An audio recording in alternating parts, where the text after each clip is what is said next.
Pledge of Allegiance.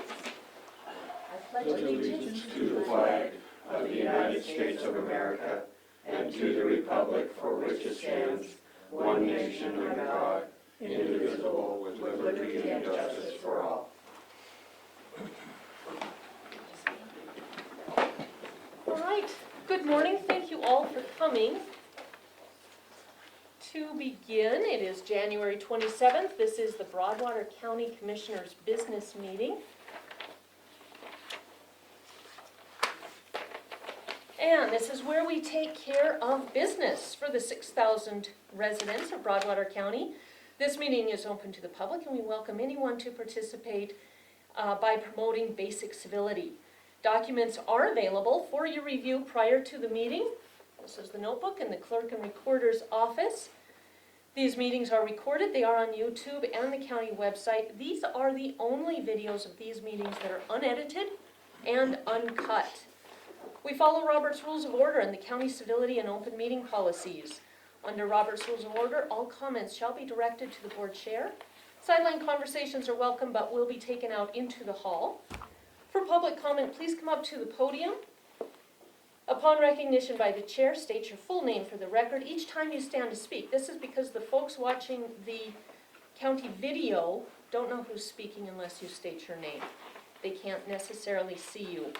For public comment, each person who wishes to speak will be given an initial 3 minutes to do so. Finally, the disclaimer is in our minutes and has been approved with our minutes, and it states, public comment is the opinion of citizens as individuals and does not necessarily reflect accurately on Broadwater County actions, operations, policy, practice, or processes. So with that, do we have any public comment on any subject not on the agenda and that the commission has jurisdiction over? Public comment? Public comment. All right. That's quick and easy. We have minutes from January 21st. They were emailed out earlier this week, last week I guess. I'll make a motion to approve the minutes for January 21st. And I'll second. It's been moved and seconded to adopt the minutes from January 21, 2020. Any public comment? All those in favor of the motion, please signify by saying aye. Aye. Aye. Motion carries.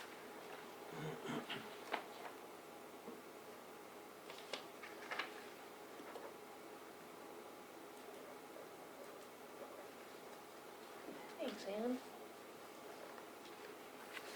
Okay, next we have the Commissioner's Community Update. This is an opportunity to share with each other what we've been doing this week.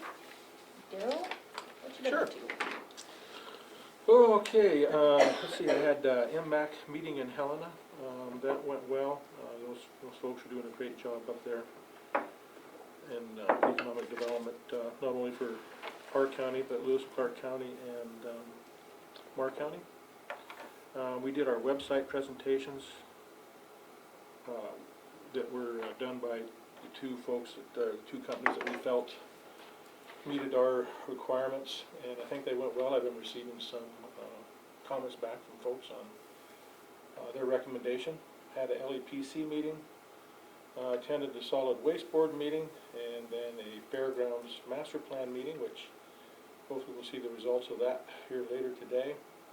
And I have been having a public works meetings with Mary and TJ. We've been meeting once a month here, has just started here maybe in the past couple of months.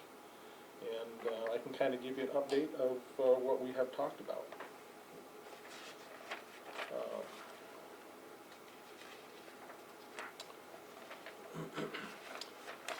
Up at Springville, someone's donating a piece of property for a bus turnaround on the just south of the first cattle guard, and the reason is there was a near miss between the school bus and a log truck on 287, so they would like to put that school bus turnaround there to get the bus off the highway. We would like to meet with the landowners out at Posfeld Lane and Lone Mountain and talk about some of the drainage issues that we're going to have there. We have a plan that we possibly think could work. Let's see, the brakes, and there's a broken spring on the 1988 Peterbilt dump truck. Mary is working on a public works manual. TJ and one operator going to get a chemical applicator license so that we can start doing some applications on the sides of our roads for bare shoulders grading program. And let's see.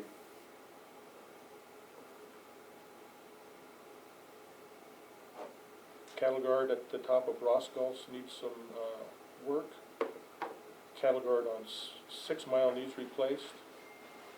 And we talked about maybe meeting with the landowners down on Price Lane to see what could be done with that S-curve that everybody is concerned about. So that's what we discussed at that meeting. Thank you very much for the update. All right, Mike, I think it's your turn. Let's see, I attended the hospital board meeting, and there was a discussion. Supposedly they're gonna sign final papers on Wednesday if the lawyers in Chicago don't find something else wrong again. Also had a little bit of a discussion about they were going to apply for a new transport bus, which would probably tie into what we talked about, the Whitehall Transportation Program last week, so hopefully we can cooperate a little bit on that. We also had a little agreement or a discussion, they have someone working on agreement for the ambulance storage. The new resident doctor, I believe, starts the 15th of February. She's coming in out of Helena.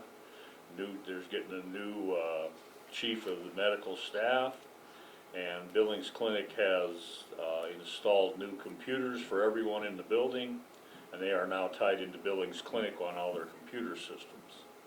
Also attended the Rocky Mountain Development Council, had a Head Start review for the Head Start programs in all 3 counties.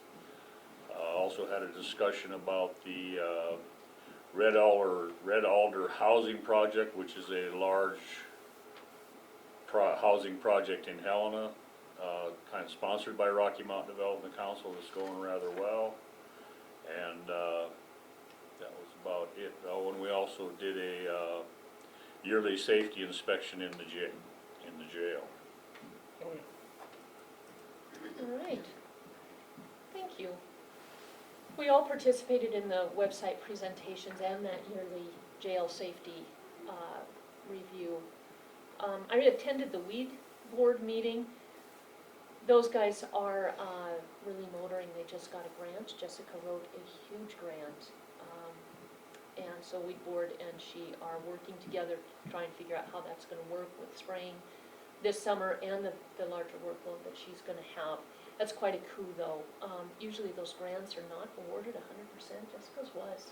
Yeah. So Doing a great job. she is. BCDC, we met with RY Timber at Regan. And the group, I had to leave early to get to the weed board meeting, but they talked a lot about how to market some of the other opportunities that we have to make sure that the employees who will be potentially displaced for a time have job training opportunities, or at least know about those, and some of the alternative opportunities. We did talk about the mine coming in, we talked about the feedlot in Whitehall. And I did attend the solid waste board meeting, and that's another group that is absolutely hitting it out of the park, just like the weed board. Those guys are busy. They're doing an awful lot of processes to try and streamline those different operations. So hats off to both of them. That's all I have. Any questions from the audience? Public comment. All right. Well, I had a question. Yes. How did the weed board, did they hire themselves a secretary? Have they worked on that? They don't have authority to hire. Or okay. So that is actually up to Mary as the Okay. department head, All right. as a public works lead, and she'll work with a commissioner through our process. All right, very good. So we have a few minutes. Do we have a certificate of survey? Okay. All right, we have 5 minutes. So we're going to take care of just a little bit of mail so that we try and stay on our schedule as close as possible. Okay, these are all addressed to you, Mike, and I think it's because you were the past chair. This one's addressed to Elaine.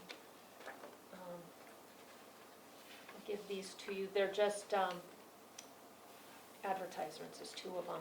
One is an Excel program training. I'm going to go ahead and take this. And the other one is a bill breakdown for Northwestern Energy. So I will give those to you. This one's addressed to you, Daryl. Yep. All right, so commission mail. We do have a reminder that went out to all department heads about any of their staff that happen to be over in hours. Per our personnel policy and per MCA 2-18-617, that leave does need to be used, or unfortunately it is lost.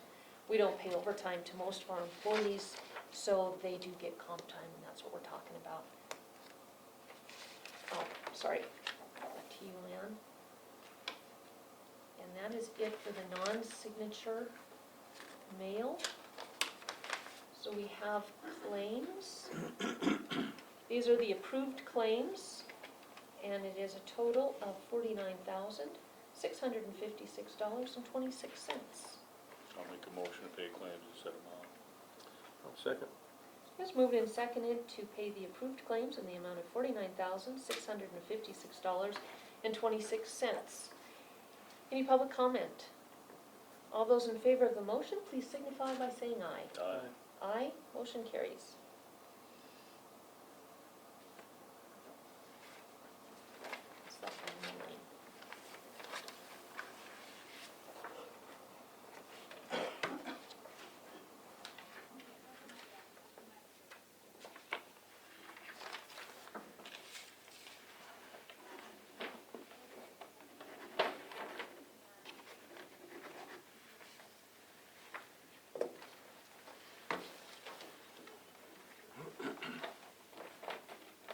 Thank you. Next, we have a cooperating law enforcement annual operating plan and finance plan. This is between Broadwater County Sheriff's Office and the USDA Forest Service, Helena Lewis and Clark National Forest. So this has been in the book all week. It has been signed in the past. This would be for 2020.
You guys have any questions?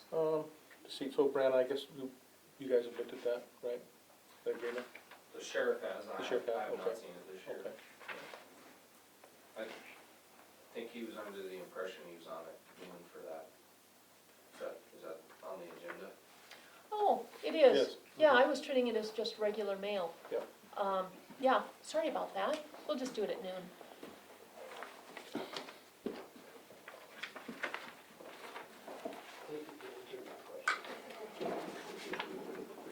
All right, that makes that easy. Okay, so with that, Sean, we have a little bit different structure. Sean Higley, WWC Engineering, presentation of final City-County Fairgrounds Master Plan. So what we're doing is we have a new podium, and, which I know you've seen, I think you have. I have. So with your presentation today, you have two choices. You can either come and sit with us at the table or stand at the podium. What we will do is have you give your presentation. The commission will ask any questions we have of you. Then we'll have you sit down. If you're already seated, then you'll remain seated. Anyone from the public who has questions will ask those of the commission per Robert's Rules of Order and the civility policy. And then you will be given an opportunity to give a closing statement. Okay. So it's up to you if you'd like to sit with us I'll or just come stand at the podium. Yeah. All right. That's okay. So I have brought 3 copies. Initially, I had talked about bringing all the copies over today. However, I think it would be better suited to have you guys review this. This is the final document. Of course, you've had access to all the appendices, exhibits, everything that's included there, but you haven't seen it probably put together in one document. Basically, what's different from the draft that I presented to you guys end of October into November is this version goes through the ranking process, all the proposed improvements, how that ranking process was developed. Basically, we ended up through the stakeholder group that we identified, which I believe consisted of one member of the commission, one member of the city council, rodeo board, fair board, 4-H, and then the recreation board. There's one more I'm missing. But anyway, I sent that information out as far as all the improvements that were developed throughout the entire interview and public process to, and kind of pared those down. There were a lot of duplicates, so I pared all those down into one list, sent those out to the stakeholder group, and they ranked them from 1 to 5 based off of their priority. 5 being a high priority, 1 being a low priority. Through that process, I just simply weighted everyone's answer and divided by, so I just tallied them up and divided by 5. So everybody got an equal weight and rank. That basically came out with a prioritized list that is now in the plan. What was interesting about that is there were 2 facilities. There were, I guess, within the funding or prioritized improvements, which we decided at the second public meeting would be anything above a 2.5. So if it ranked 2.5 or higher, then that would be a prioritized improvement. So interestingly enough, there were 2 facilities that had similar use from a use standpoint, and that would be the 4-H sale, and so a new sale barn building, and a multi-use facility, which around 300 people, right, was the target for that. So through that second public meeting, we discussed having a combination of those 2 uses into one building to save, obviously, money, maintenance, operation over time. What that ended up with is a new proposed multi-use facility / sale barn that is directly east of the indoor arena. And it's actually got a little covered breezeway that is shown attached to the indoor arena. And so that facility, and basically so they can take the sale barn animals from the indoor arena directly over into the large room of the multi-use facility and have the sale in that facility. Other improvements that kind of came out of that, at least from the architectural side of things, were new restroom improvements that were planned for the 4-H building. Those were moved to the north side of the 4-H building, and to kind of coordinate more, there were a couple of things really. There was a request for more public restrooms overall at the fairgrounds, and by putting them on the north side of the 4-H building, it's close to the other public restrooms and would facilitate everything that's going on at the fair and rodeo. So that would provide more capacity for that. Obviously, the wastewater system was the #1 priority, which I completely agree with out there. So we did come up with a plan for 2 plans, really. One, to kind of send that wastewater to the city of Townsend through a lift station and force main, which was by far the more expensive option, or to redo an on-site facility at the fairgrounds, which would be roughly just south of the existing commercial building. There's kind of a little dead spot in there that nobody really parks in during the fair because it's difficult to access. So that would be a good site for a new wastewater system in that area. And then, you know, basically we went through and described all the proposed improvements by facility in the master plan, put costs to all of those, and then finished the plan up with a description of the different types of funding that could be used. And there, I do apologize, I believe there's 5 pages of funding opportunities in there, but there's a lot of different improvements at the fairgrounds. Wastewater improvements, multi-use pathway trail that goes from Townsend to the fairgrounds, new building improvements, new public restrooms, things like that. So there's a lot of different avenues of funds that can be tapped for all those programs.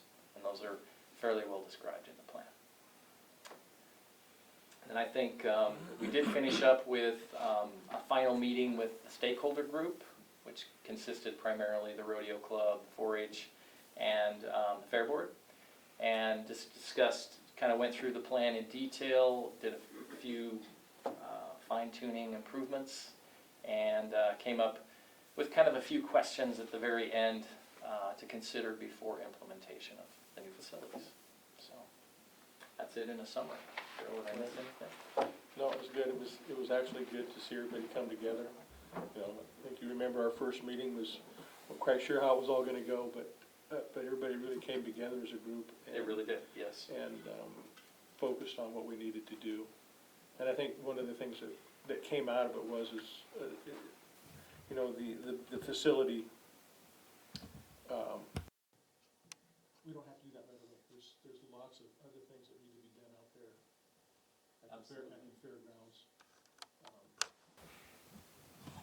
That doesn't have to be the priority. Right. So we don't need to get stuck on that right off the bat. Right. And I didn't include a specific phasing plan. Right. And I specifically didn't do that because you may have a funding opportunity that comes up to do a wastewater improvement, and or that may not come for 3 or 4 years down the road, right?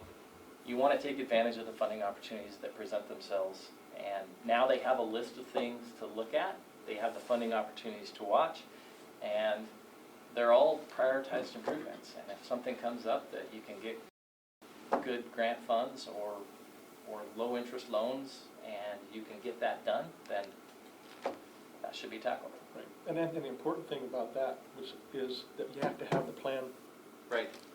in order to go after those opportunities. Absolutely. So that was the reason for doing this. Right. One thing, can you speak to, Sean, is how we got to this point? What was the reason we decided to have a master plan? So I think there was just a lot of discussions early on about improvements and how to go about them at the fairgrounds. I think that was the big push, and you know, new sale barn facility was probably one of the bigger things that pushed it. And from being out there this year, that place was full. I mean, it was absolutely full. And so I understand that. Yeah, so there was a survey generated by Right. the Recreation Board, right? Right. And out of that survey, I think the fairgrounds was pretty close at the top of improvements that our citizens in the county wanted to see us tackle, Correct. right? So I think that's, Yep. was kind of the driving force Sure. Yep. I'd actually forgotten about that point. Yep. That's a good point. to bring this plan forward. Okay. So, and I have an electronic copy right here Fantastic. for you guys, so you don't have to Thank you. download it. One of the things, every year we have the circus in June out at the fairgrounds, and you see families riding their bikes. You also see an awful lot of cars turning off that highway. There's no turn lane, there's an awful lot of traffic, and those bicycle families, including kids, are on the highway because there's no trail, no shoulders. So I'm really glad to see that in here. If we're going to be driving more people out there, we have to have an eye on safety as well, especially for the kiddos. Absolutely. Yeah. So one of the things that we did commit to, and the trust board was very adamant that they wanted a plan for a multi-use trail. And so that is in the plan. There's also a set of plan profile drawings for a trail in the plan. So those drawings are there. And that's something new that you as commissioners have not seen. Excellent. Thank you. This is some very, very good work. I guess it's also important to know that the trust board was a big partner in, that was the other group that you might have been thinking about that was there as a trust. Trust board, absolutely, I There you go. can't forget about them, Yeah, but They were a pretty big partner. they were a big partner. Financially and Yeah, and they participated throughout and the their process as well. participation as well, yeah. Okay.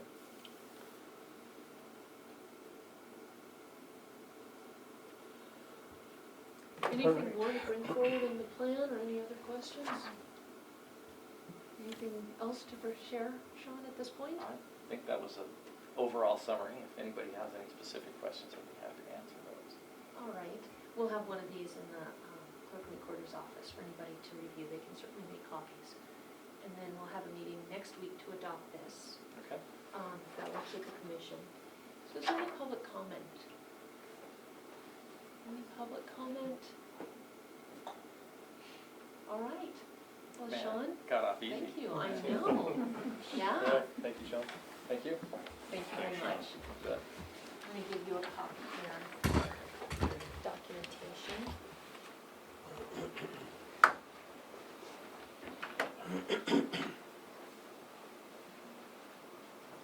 All right, we are running ahead of schedule, but as our agenda has, and has for, since before I was here, issues and times are subject to change.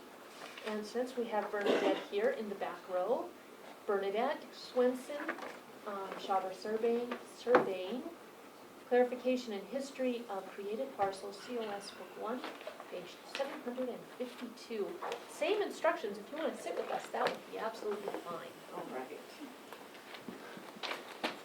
Good morning. Good morning. We were hired to do a boundary relocation on a parcel of land. And it's listed on the survey as an agricultural covenant, or an agricultural tract. The only problem is there is a house on it with DEQ approval. So with the boundary relocation, you know, it's where do you keep an agricultural tract that label if there's already DEQ approval? So as we went backwards trying to figure out what had happened, or, you know, doing the research, and I put together a synopsis of the order that I've given to you. This starts back in 1983.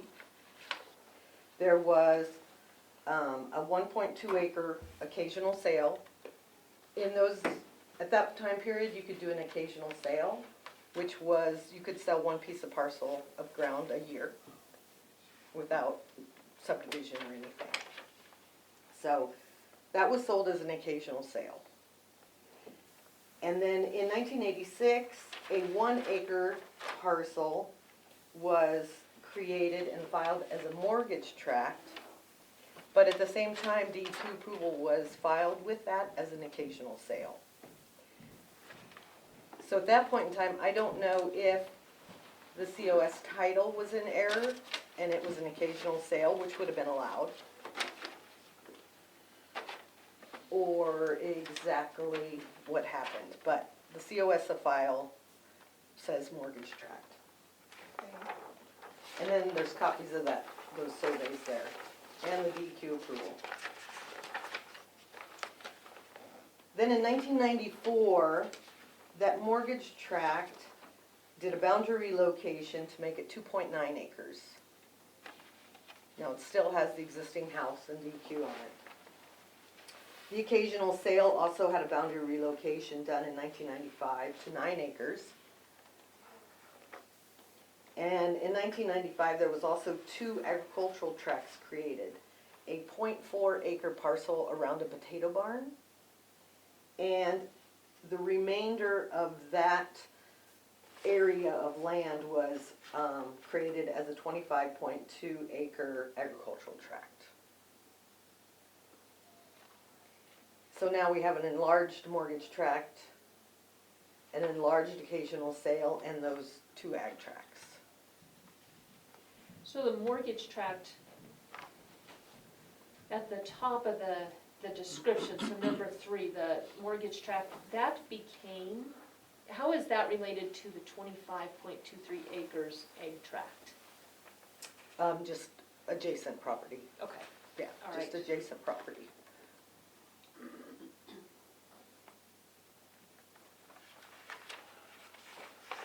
And those surveys are attached.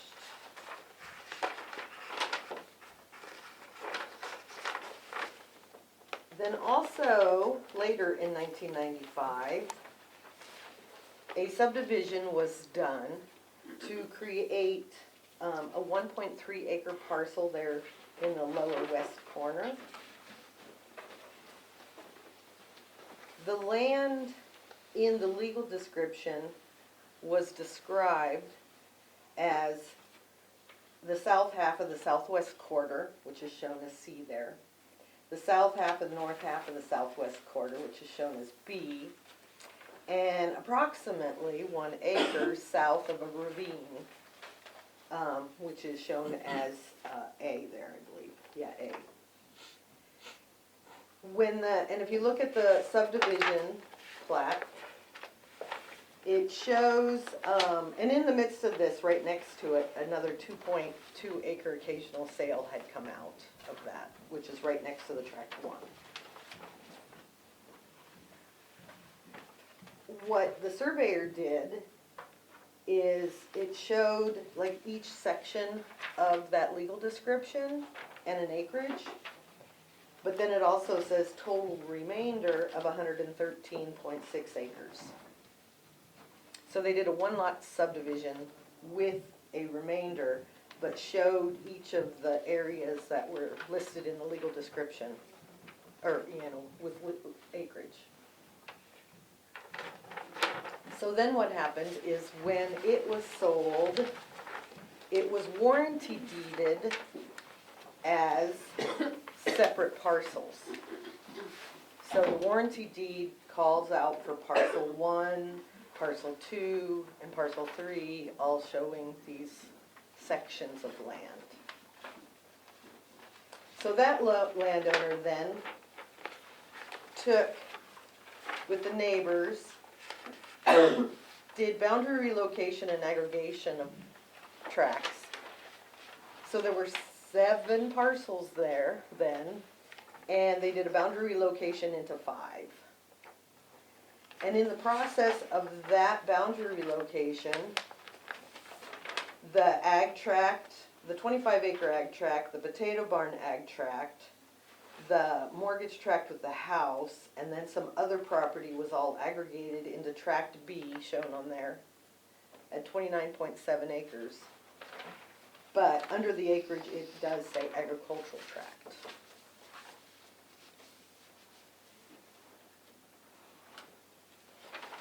So the problem being, it could not be an agricultural tract because it has a dwelling with DEQ approval, and an agricultural tract, by definition, cannot have any dwelling or septic and sewer. It's also fair to note that during this time period, the processes were a lot different, the laws were a lot different. Laws and processes change over time. During this time period earlier, an agricultural tract did not go through subdivision approval by the county. It was the process to just bring it before the commission, right or wrong. That's the way all the county, Jefferson and Broadwater both did this that way. And I think that changed around 2000, 2001, somewhere right in there. Did you also say, Bernadette, that this has changed owners through Multiple each of these times, iterations? yes. It's changed multiple times. And so, even this last survey, when, the aggregation and all was done, most of the parcels, were then sold. I believe tract A has been held by the same landowner. for the duration Ronimos. And, but I think all the others have changed hands. You know, tracks. By warranty deeds Yeah. also. So tracks B, C, and E, are they still owned by the same person? Those small tracks up there, Let me see what parcel you're looking up at. in that corner there? Well, those are all gone. They're- Yeah. So they're no longer there? No, they've all been aggregated Okay, into what is now tract B. okay. Yeah.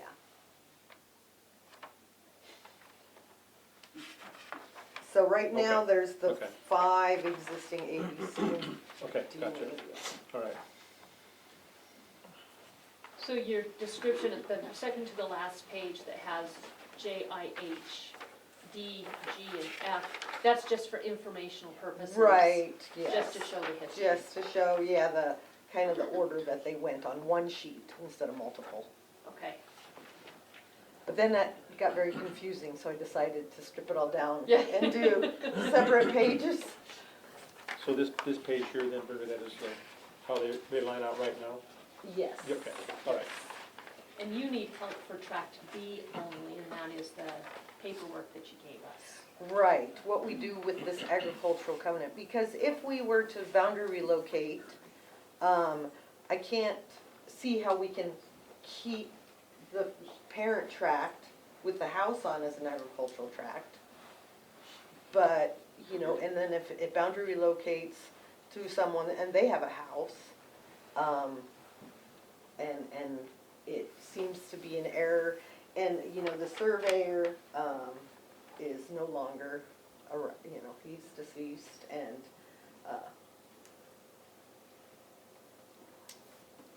so it's, you know, I don't know if the commission can, you know, lift the agricultural covenant that's kind of been labeled in error on there. I don't know how they, you know, would have done it differently with the DEQ approval there. But like I said, at that point in time, they probably didn't worry about it because, I don't know, it wasn't an important issue. And during that time period, also from like 93 to the year 2000, 2001, the agricultural exemption not being the same definition as it is right now, in process with the commission and all, it was used as a sanitation exemption and exemption from taxes being changed to a residential lot. Because in those, you know, before there was the court that allows the property to be taxed as it was before they're sold, it immediately went into a different tax bracket, even if you did continue to farm it. So the common practice was to take any parcel and say, we're gonna keep farming it and get DEQ approval when we decide to sell it, and then the tax base would change on it. So, right or wrong, again, that was just kind of standard practice at that point in time. And like you said, the laws do change. They do in court cases clarify, there's, you know, different understandings of the laws as they progress.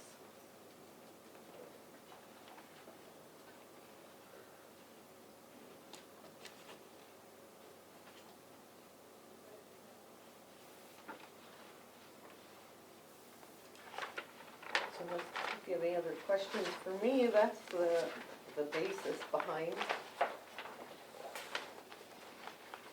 Any further questions for Bernadette?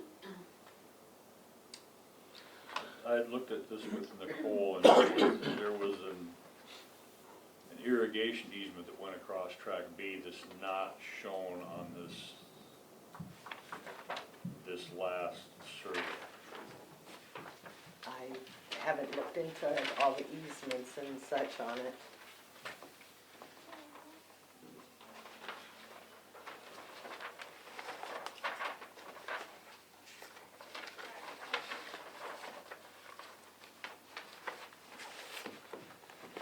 Yeah, I didn't look further into those details. Are you talking through track C? It goes across track B to what's now the sod farm. It ran just to the east of that conglomerate of B, C, and E that was, Oh, to the pivot point, from the pump to the pivot point? Yeah. I don't know if we move forward, that's probably something we can look at, to see if that's still being used or if it's, and show it on any new surveys. if you look at this, book one, page 427, Yes, that's what I got. it shows that easement going across there. Mm-hmm. Excuse me, I'm Della Arby. Oh, Hi. Hi, Della. Come Hi. on up to the podium if you would, Oh, please. sure. I just, and maybe I don't have anything that's relevant, but and Diane Kohlberg is here representing risers, in case you have questions particularly for them. In our visit with Pat about this property, he did mention that easement, that he thought there was an easement, irrigation easement for the sod farm through that property. We had no reason or intention to change an irrigation easement. Okay. Is that underground now? I think so. Okay. Thank you very Sure. much. So what we should do at this point is, there was a change, I think, at the legislature that allows commissioners to lift ag exempts. If that went through, we need to know what the MCA is. So we should probably work with Tara DePew. Right, yes, On I this have so no that we- idea where the power lies Right. or, Yeah, this is totally But I- different. I think It that is. that ag exemption that they passed lifted it for small pieces of ground to be used for public utilities, for like a substation. So if someone put in a substation on your ground, they didn't have to go through a subdivision process to put that substation onto a piece with an agriculture exemption. yeah, I know there is an exemption to create a public lot for anything like that already, so. But no, Nicole and I both have talked about this also, we're not sure what the answer is, or what the process would be. But, we can't, it's hard to hold the current landowners responsible for maybe sins of the past. If they were, Right, if they were, right? whether they were miscommunications or,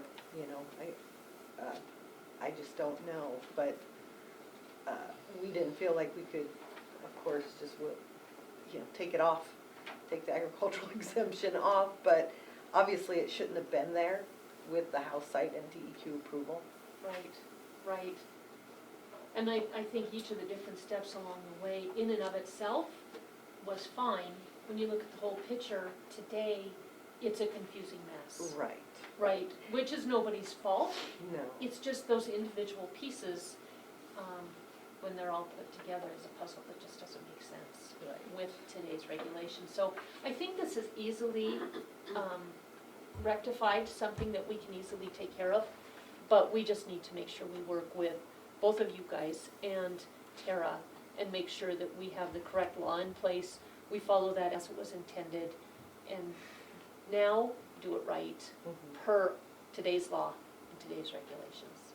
Right. Yeah, so, yeah, I don't see any reason why we can't have this just on the agenda next week Okay.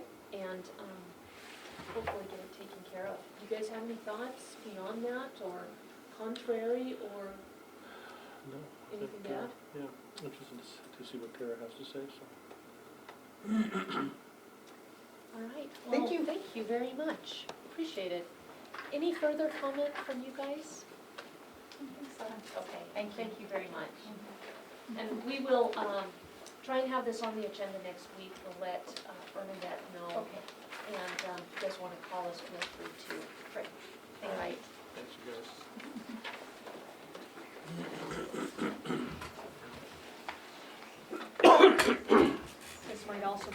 for the Board of Health, No, as an sure. exempt. Yeah. But yeah, I think Tara's probably the best first step. I have emailed this narrative to Tara.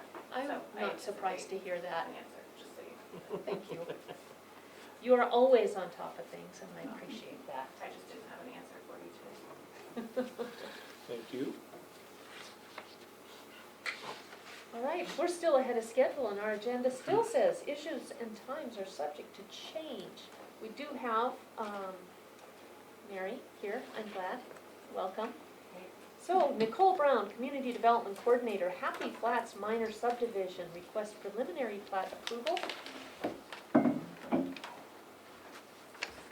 I sit? You At the may table instead of absolutely standing? sit, yes. Shouldn't be so bold as to assume, but I was gonna give you the option. I was just not fast enough. there's 4 copies there, so you can keep them for yourself.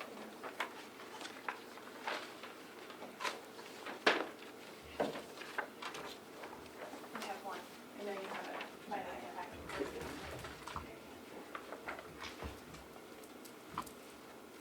So you all should have your subdivision books, it appears, your applications.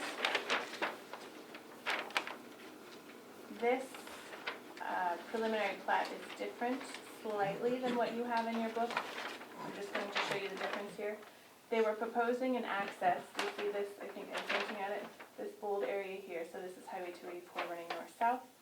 This is the existing access down south here. MDT prefers that they eliminate this access and put in one up here up north, which is actually better, because then we have no shared driveway issue, no easements to mess with.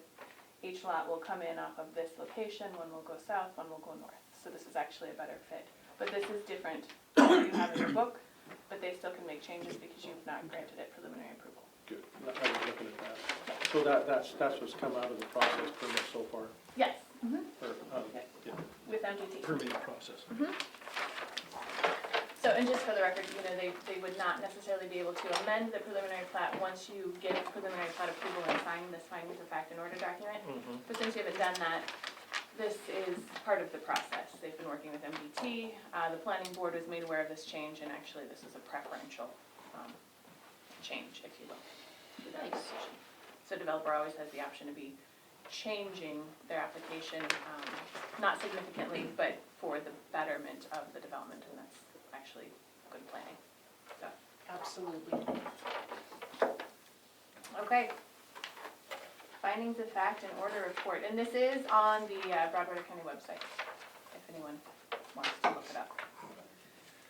This is the findings of fact and order for the Happy Flats Minor Subdivision preliminary plat dated November 26, 2019. This is to the Broadwater County Commissioners from the Broadwater County Planning Board.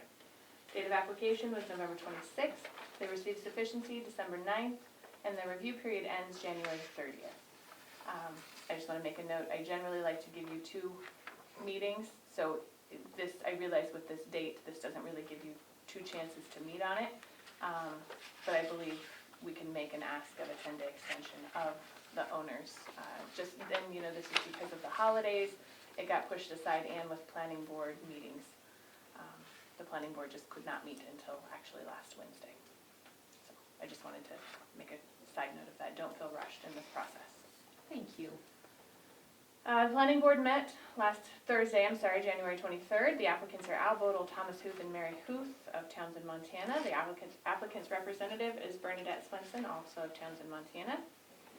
General location, the proposed subdivision is located approximately 9 miles northeast of the town of Townsend, Montana. The applicant proposes to develop 2 residential lots from an existing 6.36 acre parcel. These lots will be served by individual wastewater treatment systems and individual wells. Access to the proposed subdivision will be off of US Highway 284. The required preliminary review fee of $1,700 and the weed inspection fee of $140 have all been paid. The proposed subdivision is a first minor subdivision from a tract of record, therefore a public hearing is not required. The 2 lots created will range from 2.05 acres to 4.31 acres in size. The property is located in an area of agricultural and residential properties. Review is performed pursuant to the Montana Subdivision and Platting Act, Section 76.3.101 through 76.3.614, Montana Codes Annotated, and the Broadwater County Subdivision Regulations. the proposed preliminary plat, Happy Flats Minor Subdivision, as submitted by the applicant, together with the required supplementary plans and information, appear to satisfy the requirements of these regulations and comply with the Broadwater County Growth Policy Plan dated July 2003. A preliminary plat, vicinity map, and topo map of the proposed subdivision have been provided. No rock outcroppings or the presence of bedrock have been identified on the property. The proposed subdivision is not in an area subject to flood hazard, according to FEMA's floodplain map. These tracts will be served by individual wells and wastewater treatment systems. Since all parcels are less than 20 acres, review and approval will be performed by the Department of Environmental Quality. The lot owners will be responsible for disposal of their own solid waste. Subdivision residents will have the option of hiring an independent contractor to pick up their solid waste or transport it themselves to the Dry Gulch Canister site, which is approximately 3 miles south of this proposed subdivision. This property is currently used for hay and grain storage. Lands in all directions are agricultural.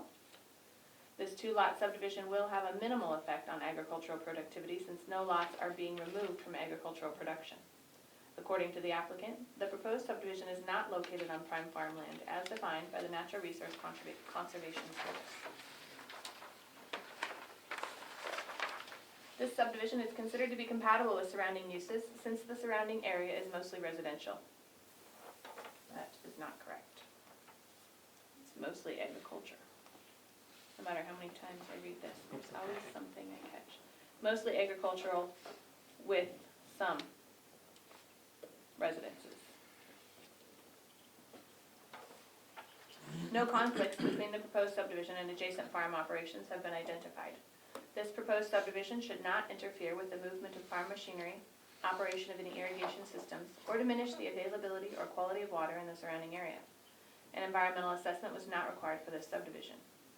No hazards such as falls, slides, or slumps are indicated on the plat.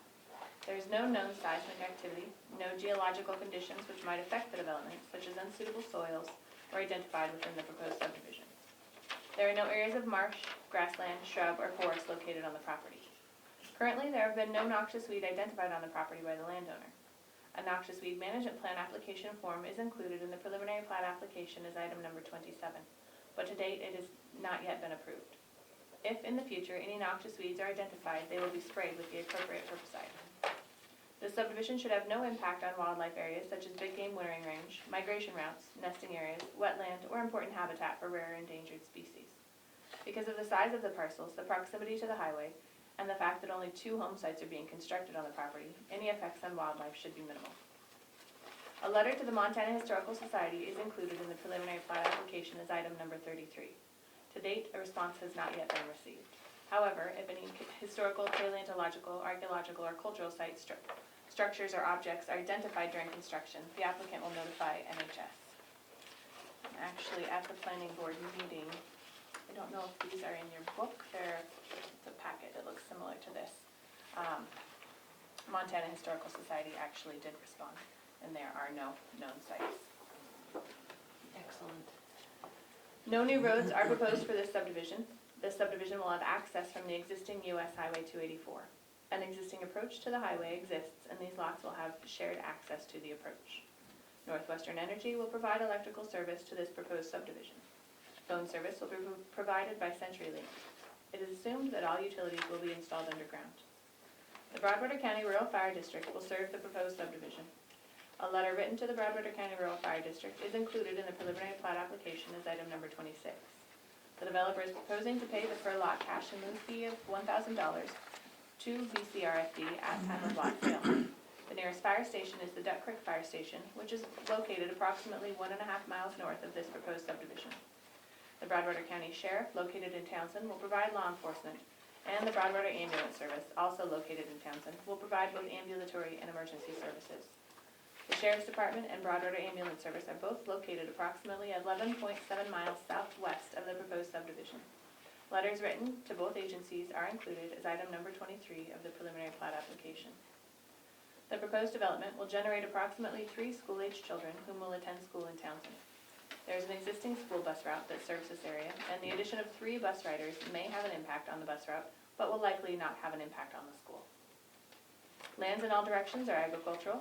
This subdivision should be compatible with surrounding land uses, since there will be only 2 home sites constructed on a pivot corner. The close proximity of the US Highway 284 could pose a hazard, and landowners can mitigate any potential conflicts by constructing fences surrounding each property.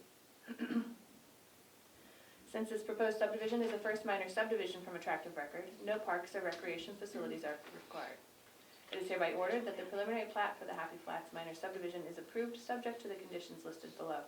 Final plat approval shall be contingent upon completion and compliance with these conditions. Number 1, plans for sewage treatment and water supply shall be submitted to the Montana Department of Environmental Quality for review and approval. The certificate of approval shall be filed with the final plat. Number 2, prior to any development and/or soil disturbance, a weed management plan for the proposed development shall be submitted to the County Weed District for review and approval. Number 3, prior to any development, a driveway approach permit shall be requested from the Montana Highway Department. Number 4, the applicant will be required to submit the final plat drawings in electronic format to Broadwater County in ArcGIS, AutoCAD, or MicroStation format. Additional materials may be requested by the county in electronic format to facilitate review of application materials. Number 5, the applicant and the Fire Protection Authority having jurisdiction shall use their best efforts to draft a fire protection plan specifically for this subdivision in accordance with the Broadwater County subdivision regulations. The plan should be equally acceptable to the FPHJ, the applicant, and the county governing authority. The plan shall adequately address the fire risk analysis, all findings of fact, and appropriate mitigation measures. In the event the parties are unable to come to an agreement by the time of final plat submittal, the applicant shall become eligible to provide the per lot cash in lieu fee for water supply, as may be defined in the Broadwater County subdivision regulations in effect at the time of submittal. 6, the final plat shall be prepared in accordance with the applicable state survey requirements, Montana Subdivision and Plating Act survey requirements, and the county subdivision regulations. Number 7, the book and page reference to the restrictive covenant filed with the county clerk and recorder shall be indicated on the face of the final plat. In addition, restrictive covenants, revocable or alterable, only with the consent of the Board of County Commissioners, shall be placed upon the property and shall provide for the following. Excuse me. A, per the subdivision application, all lots shall be used for residential purposes only. B, notification of the potential health risk from radon concentrations, and that such risk can be evaluated through soil tests and mitigated through radon abatement techniques incorporated into structures. C, a notification that all dwelling units within the subdivision should be constructed to specifications which meet or exceed equivalent provisions in the applicable state building code for this seismic zone, which is Zone 3. D, any additional replacement or relocated utility lines shall be installed underground in accordance with county subdivision regulations unless otherwise determined by the utility provided. E, any exterior lighting shall be directed downward to minimize visibility beyond the property lines.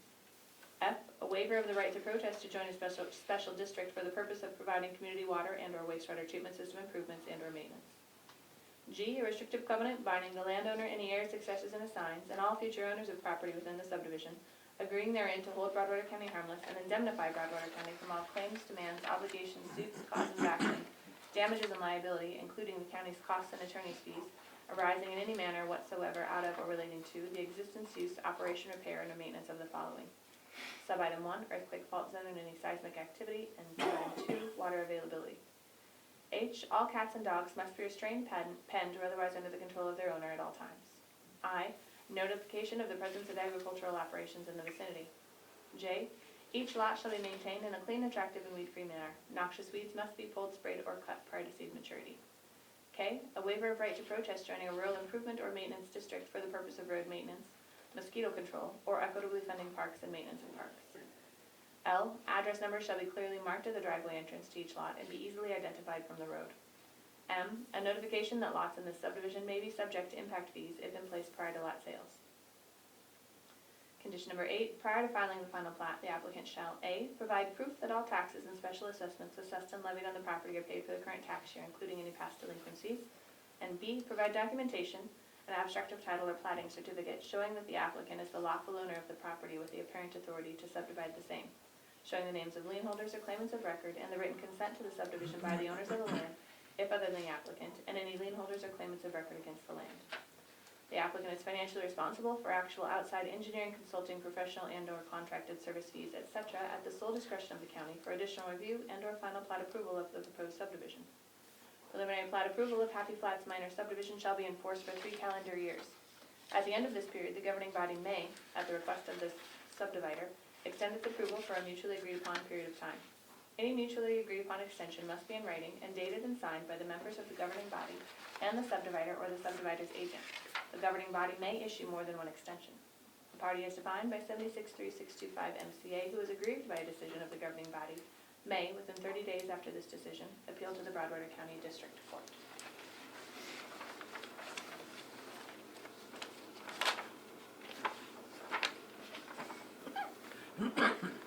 I do want to note here, I have 2 letters that again have come in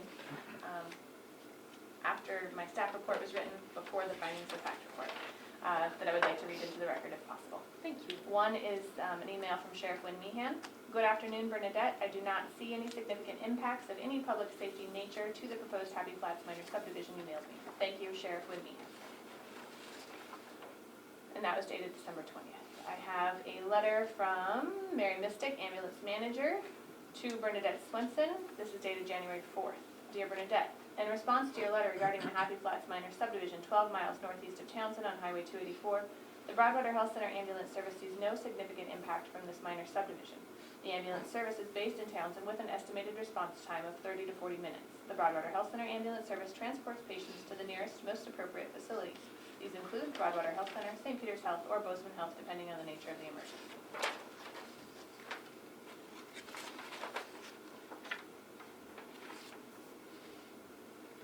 I also have a letter here from Eric Wilkerson, Superintendent of Townsend Schools, Bernadette Swenson.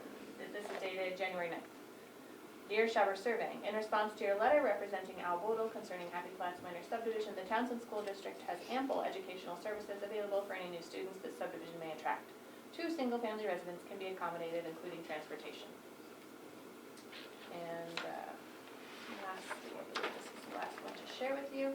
I do have the signed and approved fire plan, which of course is a condition of approval, but just so you're aware, Ed Schindel did agree to the $1,000 per lot paid at time of lot sale. He also requested that landowners or lot owners keep the grass trimmed around home to reduce fire potential. The site is located less than 2 miles from Duck Creek Fire Station. This is dated January 15th, 2020.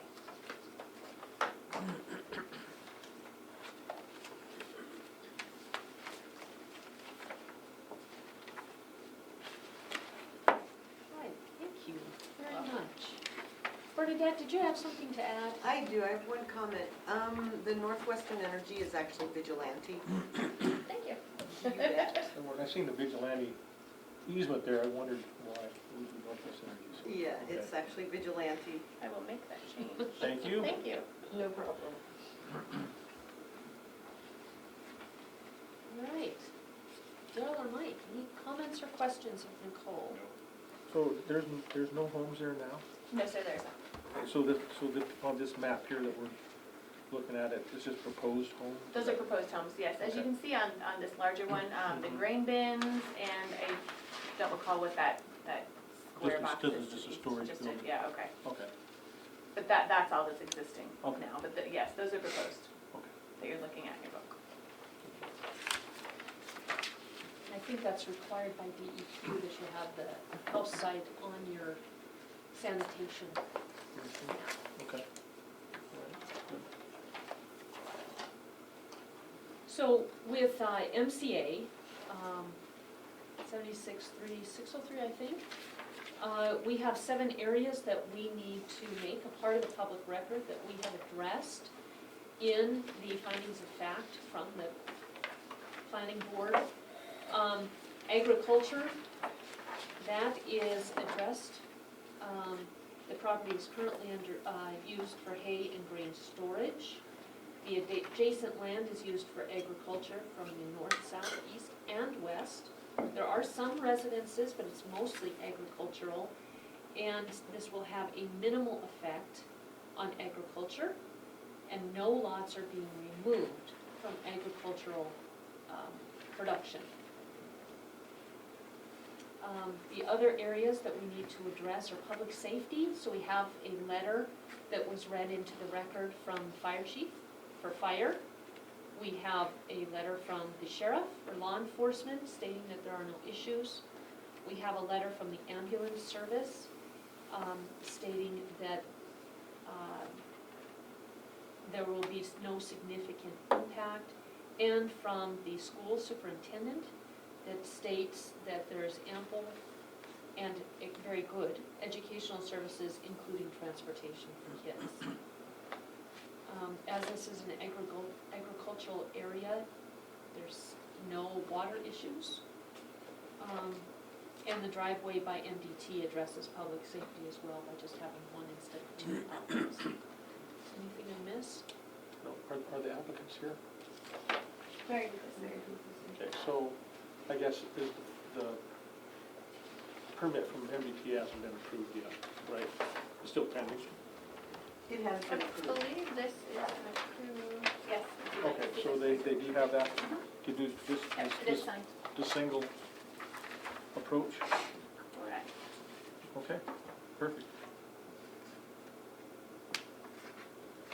And their drawing is on the back. It shows the one they want to eliminate, or that MDT is requiring they eliminate and add, so.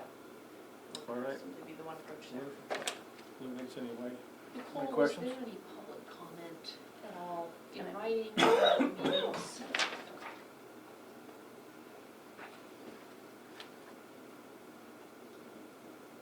Did you want to see any of these letters? I don't. I think that's a really good plan by MDT. Okay. And for the county in wanting to gravitate a bit away from shared driveways whenever possible. I Yep. think it's beneficial for us, it's beneficial for emergency services. Yeah, Perfect. this is exactly the kind of subdivision that I like to see. It makes a lot of sense, it's good for the landowner. This is my opinion. I don't have any further questions. I think that answered them all. For Would me? you like to grant preliminary approval then? Sure. I will propose preliminary approval for Happy Flats Minor Subdivision. I'll second the motion. It's been moved and seconded to grant preliminary plat to Happy Flats Minor Subdivision. Is there any public comment? All right, all those in favor of the motion, please signify by saying aye. Aye. Aye, motion carries. Congratulations. Now the work starts. Yeah. I will be making those two changes on page 4. Okay. To the body of the document, one, changing Northwestern Energy to Vigilante, that was completely my fault, that was an error. And the portion in the, that first paragraph, where it says it's mostly residential, which it clearly is not. Okay. Agriculture. And you caught both those, so thank you for that.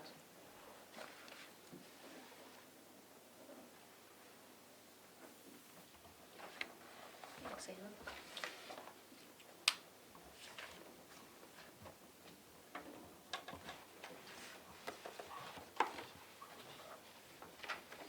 Thank you.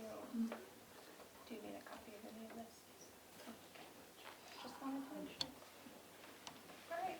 Oh, you can have Should this take that, back too shouldn't if you would like. I would like.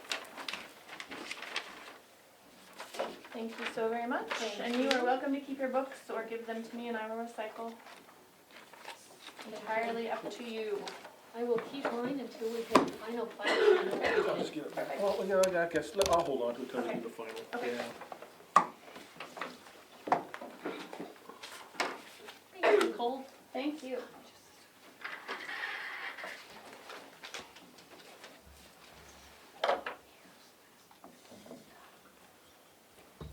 We are still running early and our agenda still says issues and times are subject to change. So when, if you would like, we could move you up in the agenda for the Forest Service contract if you want. Sure. Okay, if you'd like to come up to the podium, we do have a copy.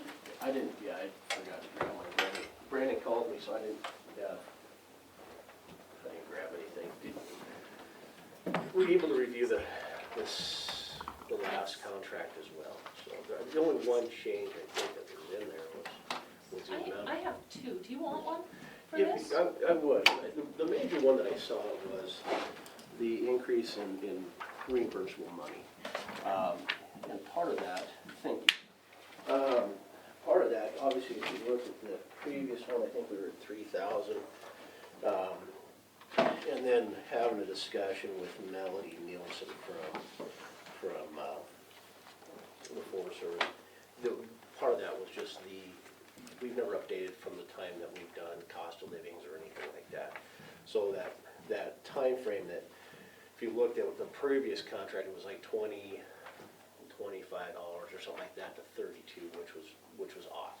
And so, I think they just based it about a normal amount of hours, and they did it that way. That was a big change. It was the only one I could really see, that really stood out to me as a big change, unless you found something else.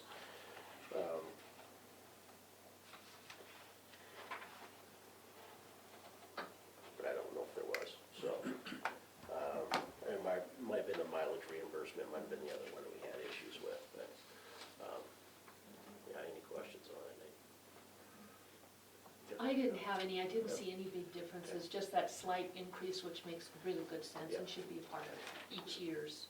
This year could be interesting, and that's one of the conversation points I had with her, is that with RY Timber not being operational, I'm now not sure what they're gonna do. They have a lot of logs out there, so I don't know what they're gonna do with them.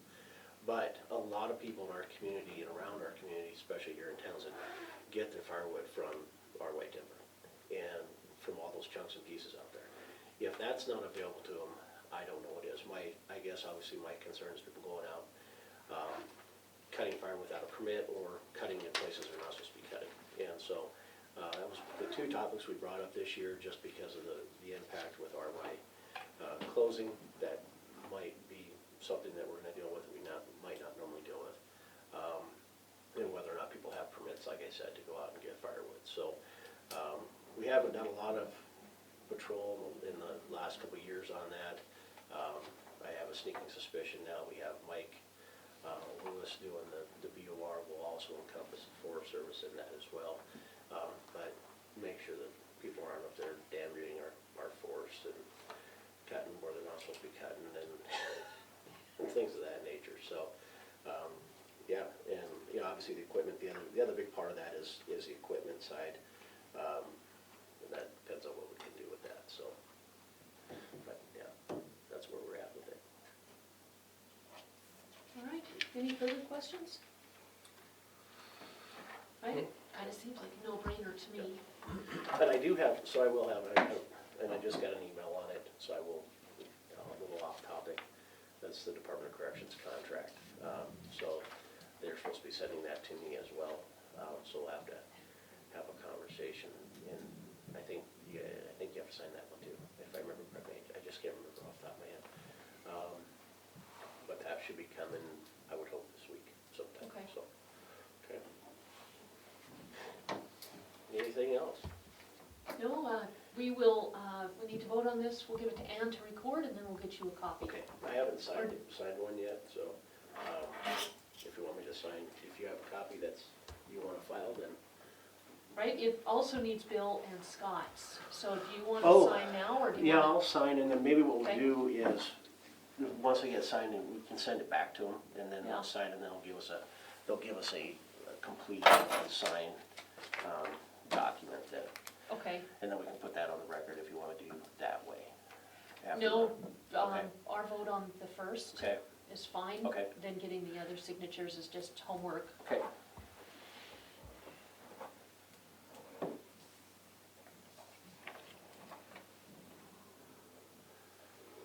Seventh, right? It is, all day. So if you let me know when that's done, and I'll just come pick up the original then, and then send it off to them to Sounds good. sign, and then they'll send us a new one, so. All right. Thank you. Thanks, Mike. Thank you.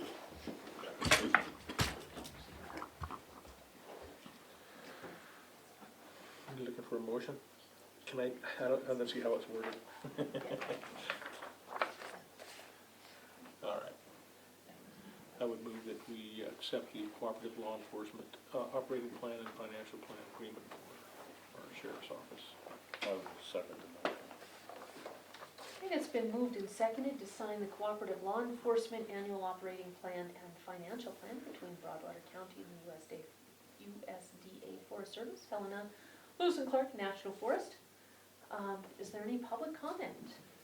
Jim Ravendall, Readout News. Just real quick, could you give us a summary on the financial side of this agreement? That as far as how much is going, how much is coming I will give you generals, but this has been in the clerk and recorder's office all week. So for particulars, I would invite you to go ahead and take a look at that. For the total annual operating plan, it's $3,500. For the mileage and patrol, that's $58.5 per mile. The hourly is between 32 and 35. There is also a 49% of the total for reimbursement for equipment use.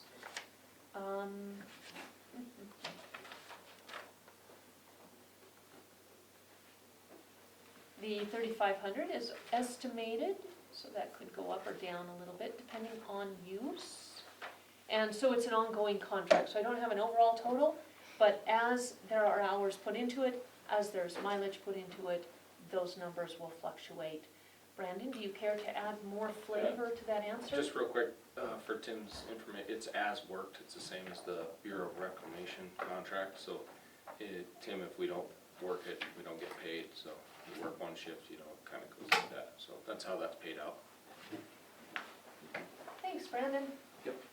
You said in very few words what I was saying in very many, so I appreciate that very much.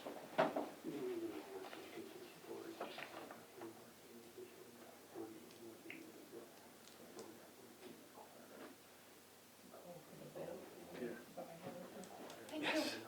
All those in favor of the motion, please signify by saying aye. Aye. Aye, motion carries. Thanks, Ann. You're welcome. There's a reason we like having you here, and it's just not your sunny personality. That too. All right, so we are still ahead of schedule. We don't have Doug, we do have Julie, good. Our agenda still says, issues and times are subject to change, so we have Julie's appearing with Centennial Insurance, annual insurance review, and then we can also talk about the hail damage payment decision. So Julie, if you'd like to come on up. Can I sit up here? Yes, Okay, please. thank you. How are you guys? Good, and you? Good. Good. All right, so I have the renewal application for the county property.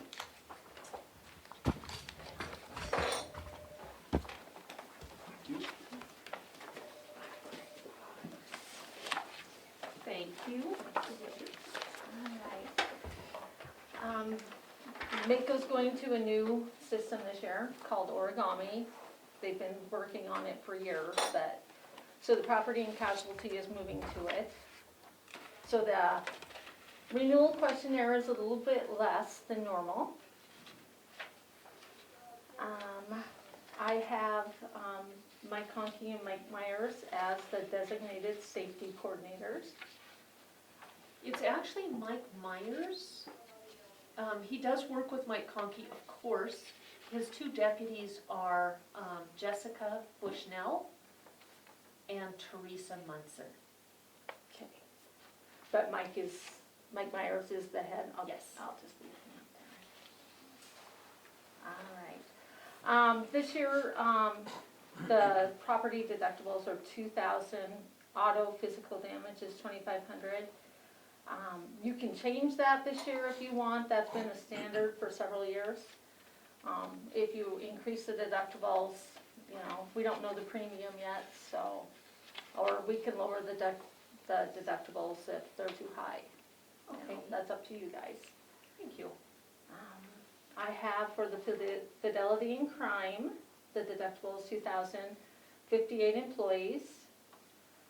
The general liability, E&O, and auto liability deductibles. General liability is $2,000, E&O is $5,000, and auto is $2,000. 3 nurses for the county. And I don't know, have you done any emergency professionals, public health officers, or social workers, nutritionalists? Those are all contracts, so, Okay. yeah. All right. I have the county appointed board checklist, the fair, airport, mosquito, planning, health, museum, TV, refuge, weed, silos area, Broadwater Trust, parks and recreation, mental health, local advisor council, local emergency planning committee, investment committee, and library. Are there any others? No, I think you've got them all, except the Mental Health Local Advisory Council. That's one board. Okay, Oh, we have the, a board on the welfare of children. What is that one called? What's CPT, CPT, which would be Child CPT? Protective Team. Okay, and the resolution was for, it starts with an I. I didn't catch the first part, what? The resolution that we did to start it, the official name is Interdisciplinary Child Welfare? Interdisciplinary, I just let's only do know it's- Interdisciplinary Child Protective Team. Yeah. We've got the intent there.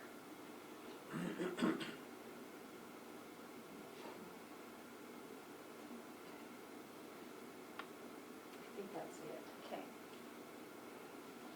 All right. I have total appointed board members, 68. Total number of volunteers, 104. The sponsored events for the county, Townsend Farmers Market, Broadwater Rodeo and Fair, Lions Easter Egg Hunt on the Lawn, and National Day of Community. Of community service. All right. I have 29 officers for the law enforcement, including the jail.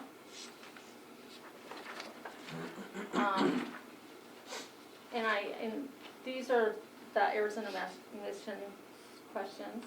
In the past year, has any person, former employee, or job applicant made any claim alleging unfair or improper treatment regarding hiring, renomication, advancement, or termination that has not previously been listed? Nothing new. Okay. In the past year, has any disputes involving integration, segregation, discrimination, or violations of civil rights arisen that have not been listed?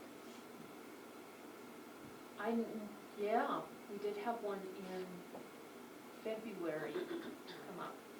Okay, has that already been submitted? It has been submitted, Okay. yeah. We just haven't heard anything back yet. Okay. Do you currently follow a formal written grievance procedure for employees' disputes and complaints? Yes. Do you have any knowledge or information of any incidents or occurrence which might give rise to a claim being made? I don't. And then we have the zoning commission liability, the ethical violation liability, and the floodplain regulation enforcement liability. And that is the renewal questionnaire. And then I have attached just the updated list that I have so far for the equipment, the vehicles, and the property, the buildings. So on the property, you've got this building at Canyon Fair Airport. Um, If you want it off. I'm Well, assuming. there's a building out there, but it's not worth $5,600. Okay. It's on the second page, Canyon Fair Airport, Cactus Lane. Okay.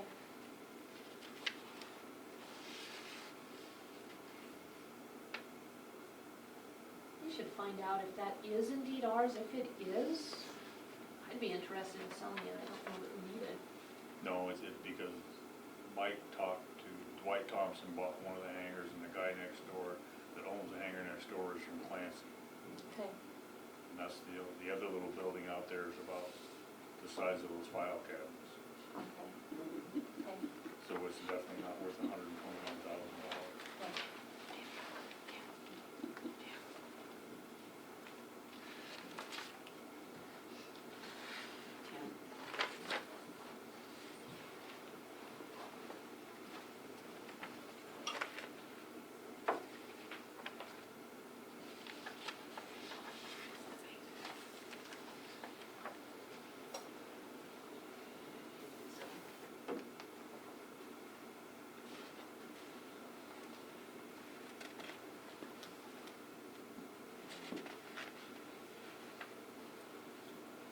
So if we have an update on all this, what we should do is share this with our department heads. If we have an update, we can just send that to you. You absolutely can. I have met with Sheriff Mahan, Mary with Public Works, and Mike.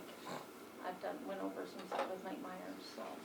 Okay, There's another one on here too, that Canyon Ferry Airport picnic canopy. And I think that's listed, but I don't think it's covered.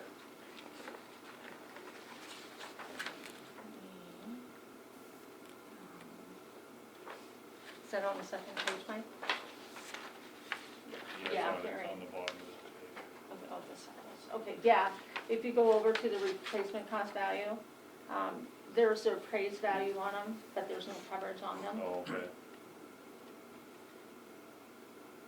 But that one at the Canyon Ferry Airport, oh, the Pit Privy has it, well, it also has it on there for the picnic canopy. Okay, okay. $5,200. And I can take them off. You want me to take all the property off at Canyon Ferry? Well, there's nothing there that we own. Oh, okay, Canyon Ferry Airport, other than the pit, the runway. the Pit Privy is really the only thing there that would be county property. Okay. Because the two hangars are owned by individuals. Right, and then, okay. And I don't know where the picnic canopy came from. Years ago, it's been on there for years. Must have got blown away, because it ain't there no more. Okay, yeah, yeah.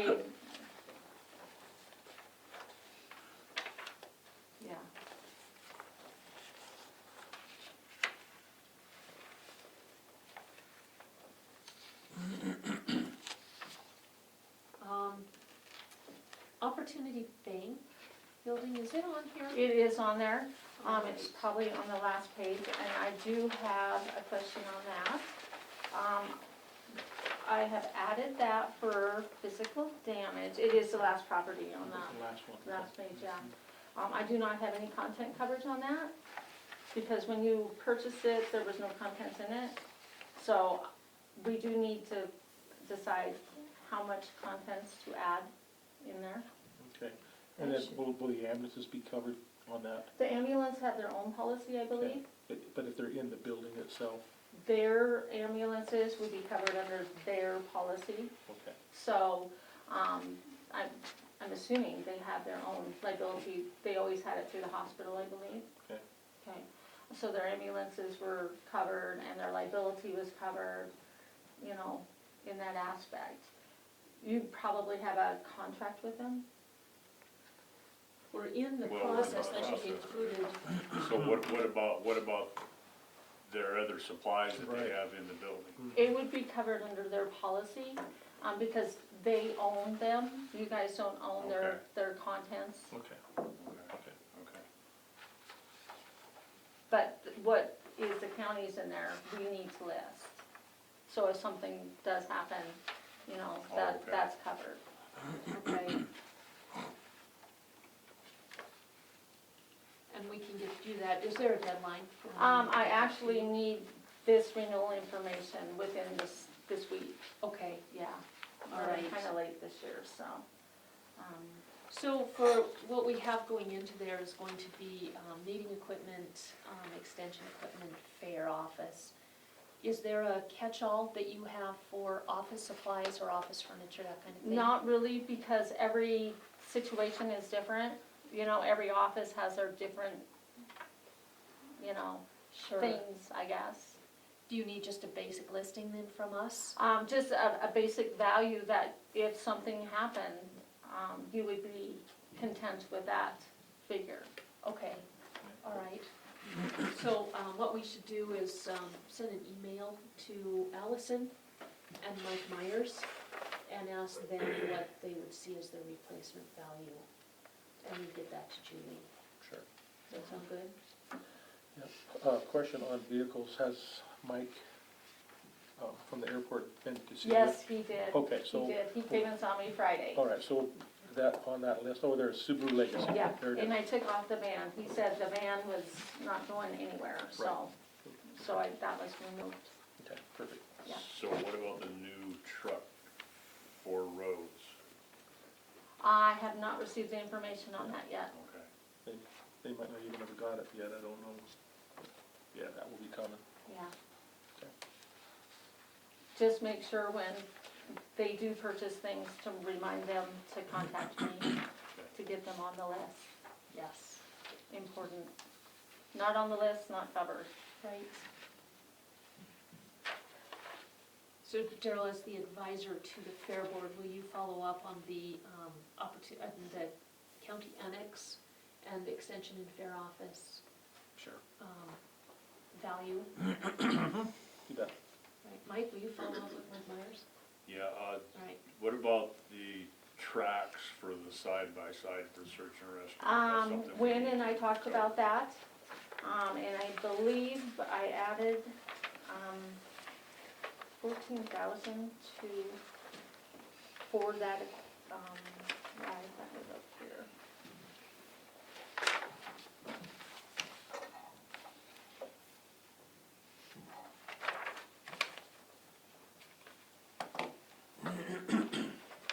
Yeah, let's see.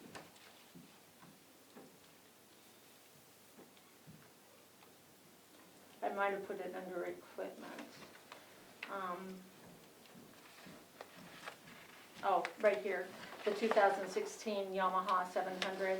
I added additional equipment with the cab, tracks, and additional for 13,500. Okay.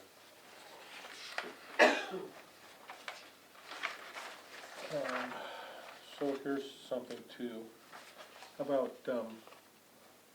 insurance on drones, On what? drones. Drones, I'm working actually on a quote for, the physical damage is covered under Mako, the liability is not. Okay. They won't, do it, and I just received one quote today, and it was about $1,250. For liability? So, and I think I emailed that to Daniel, so. Okay. Right.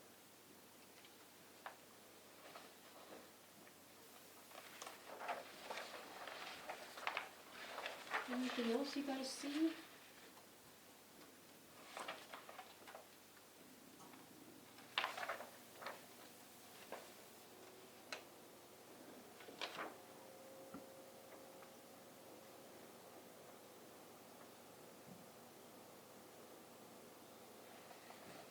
All right, Julie, thank you. We will be in touch with the annex, okay, answers this week. And if you think of anything you need from us, just let us know. I will definitely do that, and I'm going to remove the Canyon Ferry from the airport. Okay. Sounds good. I do need this so I can submit.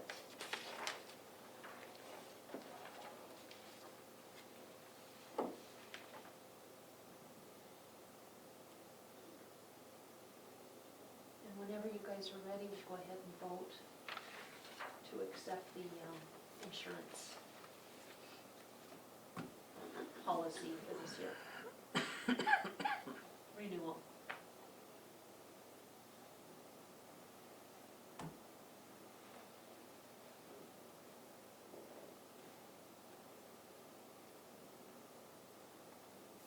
What about the buildings at the softball field? What are we gonna do with those? Now, they have not been added on, or the Broadwater Rod and Gun Club, or the golf cart course, I should say.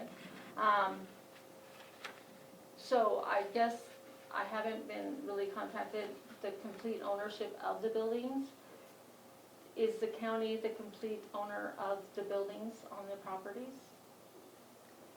I Or would just assume the that they would property? be at the ball field, but at the other two facilities, they would not be. Okay. Except that the whole National Park Service contract states that they would become county property unless they are movable.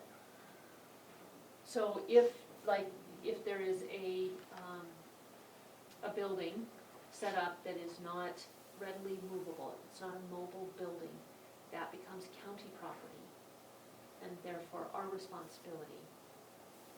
I don't know what got into the concessionaire agreements with that. That was a requirement of the National Park Service when Neil was working on. Oh, because This whole thing. those concessionaire agreements was that you had like 60 days to remove your building if you wanted to remove. That was the old agreement that we had. I don't know if those concessionaire, because like the Rod and Gun Club, they could take that whole building and move it if they wanted to. Any of them are movable, same with the golf course. I mean, they're not readily movable, but they can be moved. And they are the property of the concessionaire. I mean, that was the old contract. That was the old contract, and that's why we had to have Peter come in, because the National Park Service said you have to run this not as a contract for use of the property, but as a concessionaire agreement, because it is county property through the acquisition project. So we're gonna have to do some research on that Okay. and get back to you on that. Okay, Yeah. yeah. So, yeah, I haven't done anything with them, Okay, all right. but, yeah. And it should save them some money, Yeah, to go but through you, rather than have their own, I think that the Rod and Gun Club was an issue. yeah.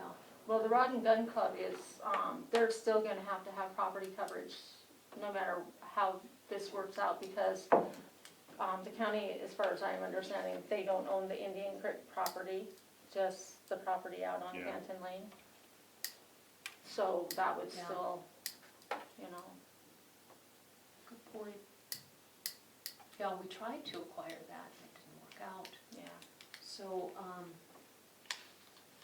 yeah, we'll reach out to the trust board and get that information. Okay.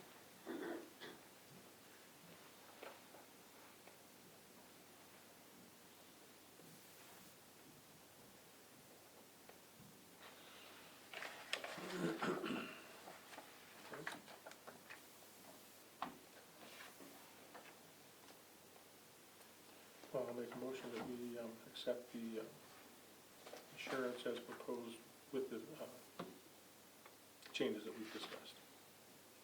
I'll second the motion. It's been moved and seconded to sign the 2020-21 PCT renewal schedule property. Is that friendly agreement That with sounds you good. guys? Yep. Any public comment? Hey, come on up to the podium, Brandon. No, Julie's been asking me a couple times for the grinder information, and I referred that to Mike. Were And you I able to did get that, Okay, yeah, I did that's get my that. only question. Yep, I did, That's right. thank you. Thank you. Any other public comment? All those in favor of the motion, please signify by saying aye. Aye. Aye, motion carries. So the claims, what do we do with the claims and the check for the, Well, I spoke with David on it, and he, I think, had spoke with maybe you guys, I'm not sure. He did say he spoke with Mike Myers on it. About just, I guess, fix what they said was damaged, you know? Was pretty much what he said. As far as rates and stuff, you know, it's probably not gonna affect rates.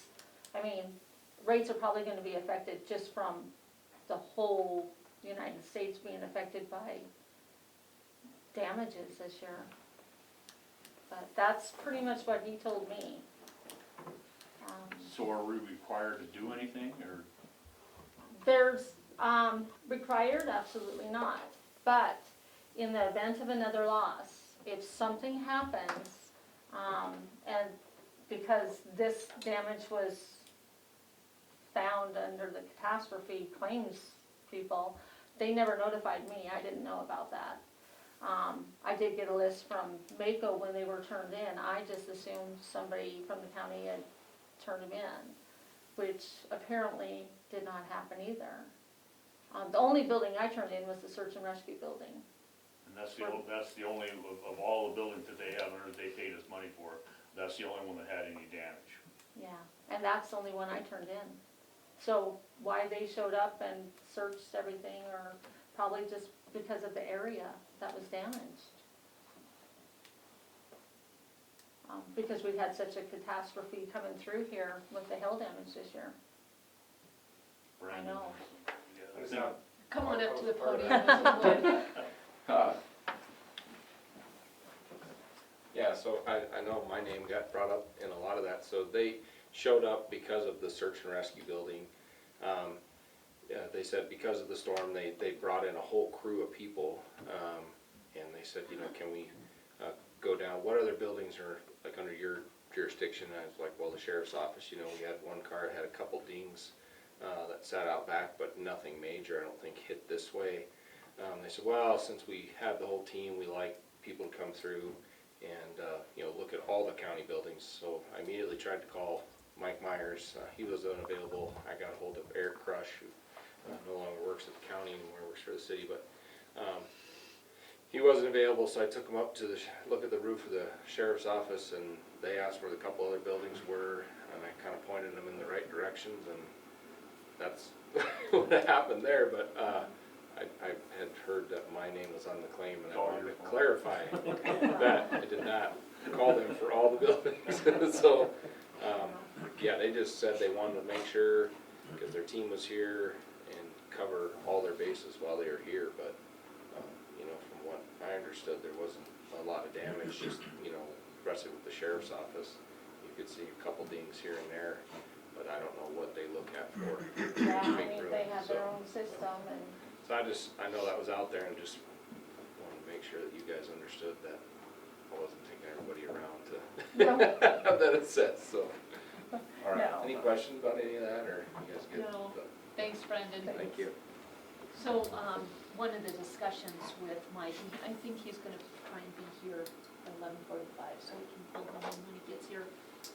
But, apparently Mako said, what you can do is take that money and put it in an account that is for that only. So, what that would do is it would be put into the CIP under the bill and maintenance with an object code and a definition that says this is for hail damage, roof repair, these buildings specifically, and as there is a need, that money would be used. In the meantime, it would sit there. With that definition, it could not and never should be removed by the commission for use in any other area.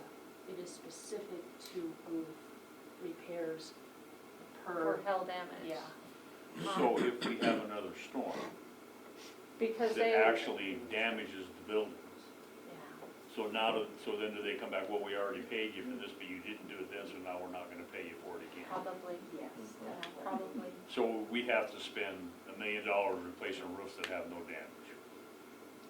You know, Can we appeal that? That's ridiculous. it is ridiculous, I completely agree.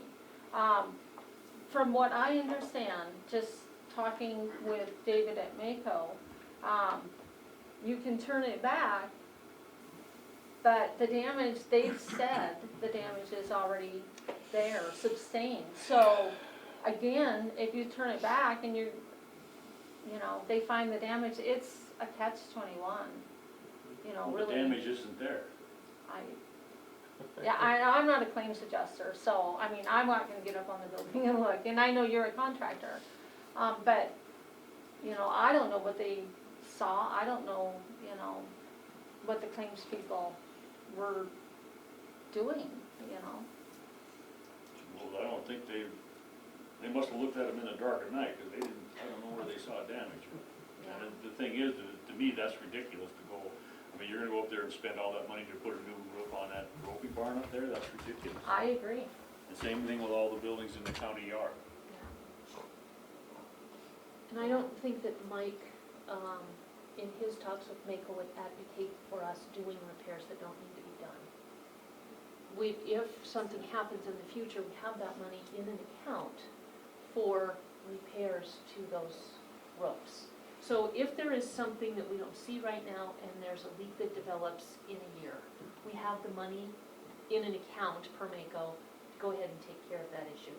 If in the next 20 years nothing happens, we still have the money in an account to take care of the fact that no roof is scheduled to last I forever. realize that, but what if something does happen, then we only have 1/4 of the amount of money that it takes to fix it. And I think if you I want to don't- call Mako here, we can have a discussion with them. All I'm doing is telling you what Mike told me Yeah, and what I've and heard that's from exactly Julie what and they Mako. told him, to me, that's, And I to know me, David would that's be, insurance fraud on part of the insurance company. yeah, and it's above Mako and it's above me, it's the reinsurance travelers that came in and brought the team in, you know.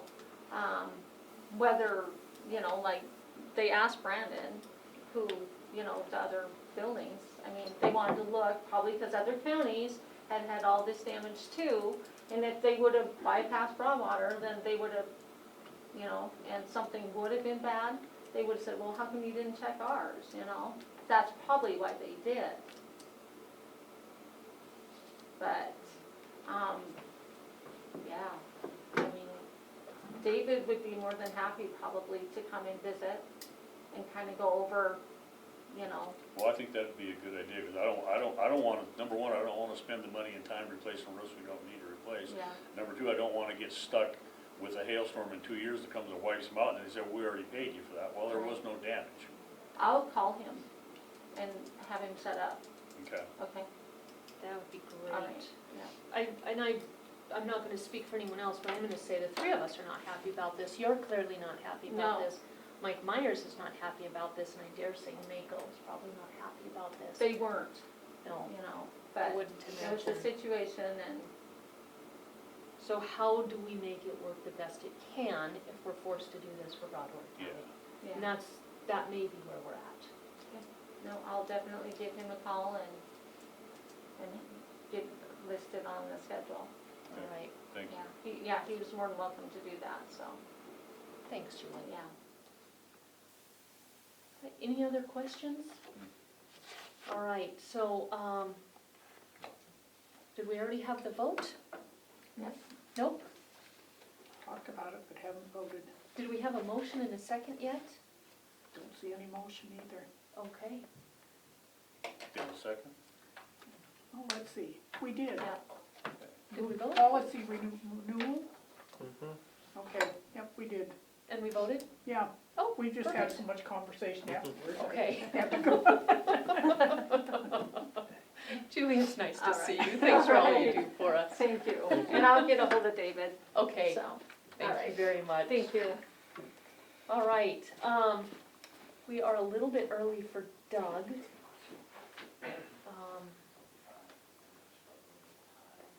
So, would you mind? All right, we'll take public comment here in just a minute.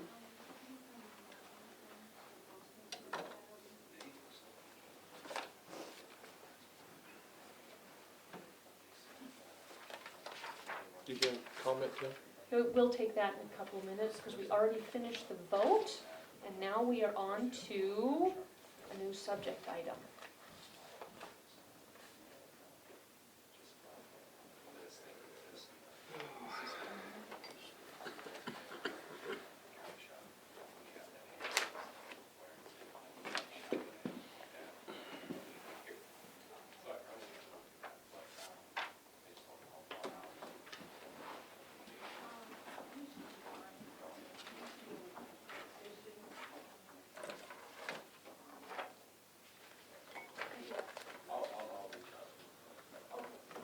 We have no more mail, so we're just in a holding pattern waiting for Doug.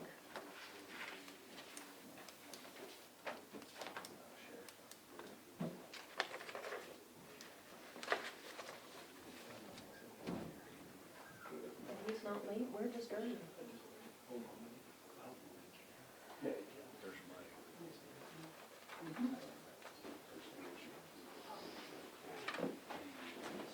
Hey, Mike, we were just having a conversation about the insurance from the hail damage. Would you come up to the table for just a minute and tell us what, hey Doug. Hey. Tell us what Mako told you and where you think we're at this point. We are gonna have David from Mako come here and kind of explain this to us, but what do you know at this point? Well, this who told me, David Payne, told me that our insurance rates are gonna be affected, supposedly, which, That's the first lie. I know, I have a hard time believing that one, but he said, take the money and put it in a special CIP fund and hold on to it until those roofs need to be repaired.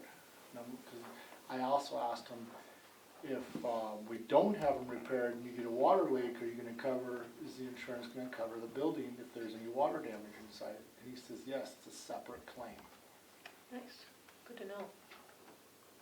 So, but it would cover the contents of the building, but would it cover the roof? Well, we'd already have the money for the roof. No, not, because you only have the money that they paid you the share of. They don't pay you the other amount of money. the deductible. When you receive that money, it's a payment amount, and you have Yes. to also get paid for the removal, plus you get paid for the depreciation. No, When you- they already did all that. So when that roof does get wiped out, we're short money. Well, you're getting short money anyways right now. Yeah, but when you do the work, you get paid for it. What I'm saying is that they gave us this money now, and if you don't do the work within a year, then that roof comes along and gets wiped out, and they say, we paid you in the prior claim, they never paid us for the rest of the roof. Yeah, they did pay us for the whole roof. They didn't give us, they paid us the check with all the depreciation. They sent us a check for the depreciation and all, what they say should be how much it costs to redo and strip the roof.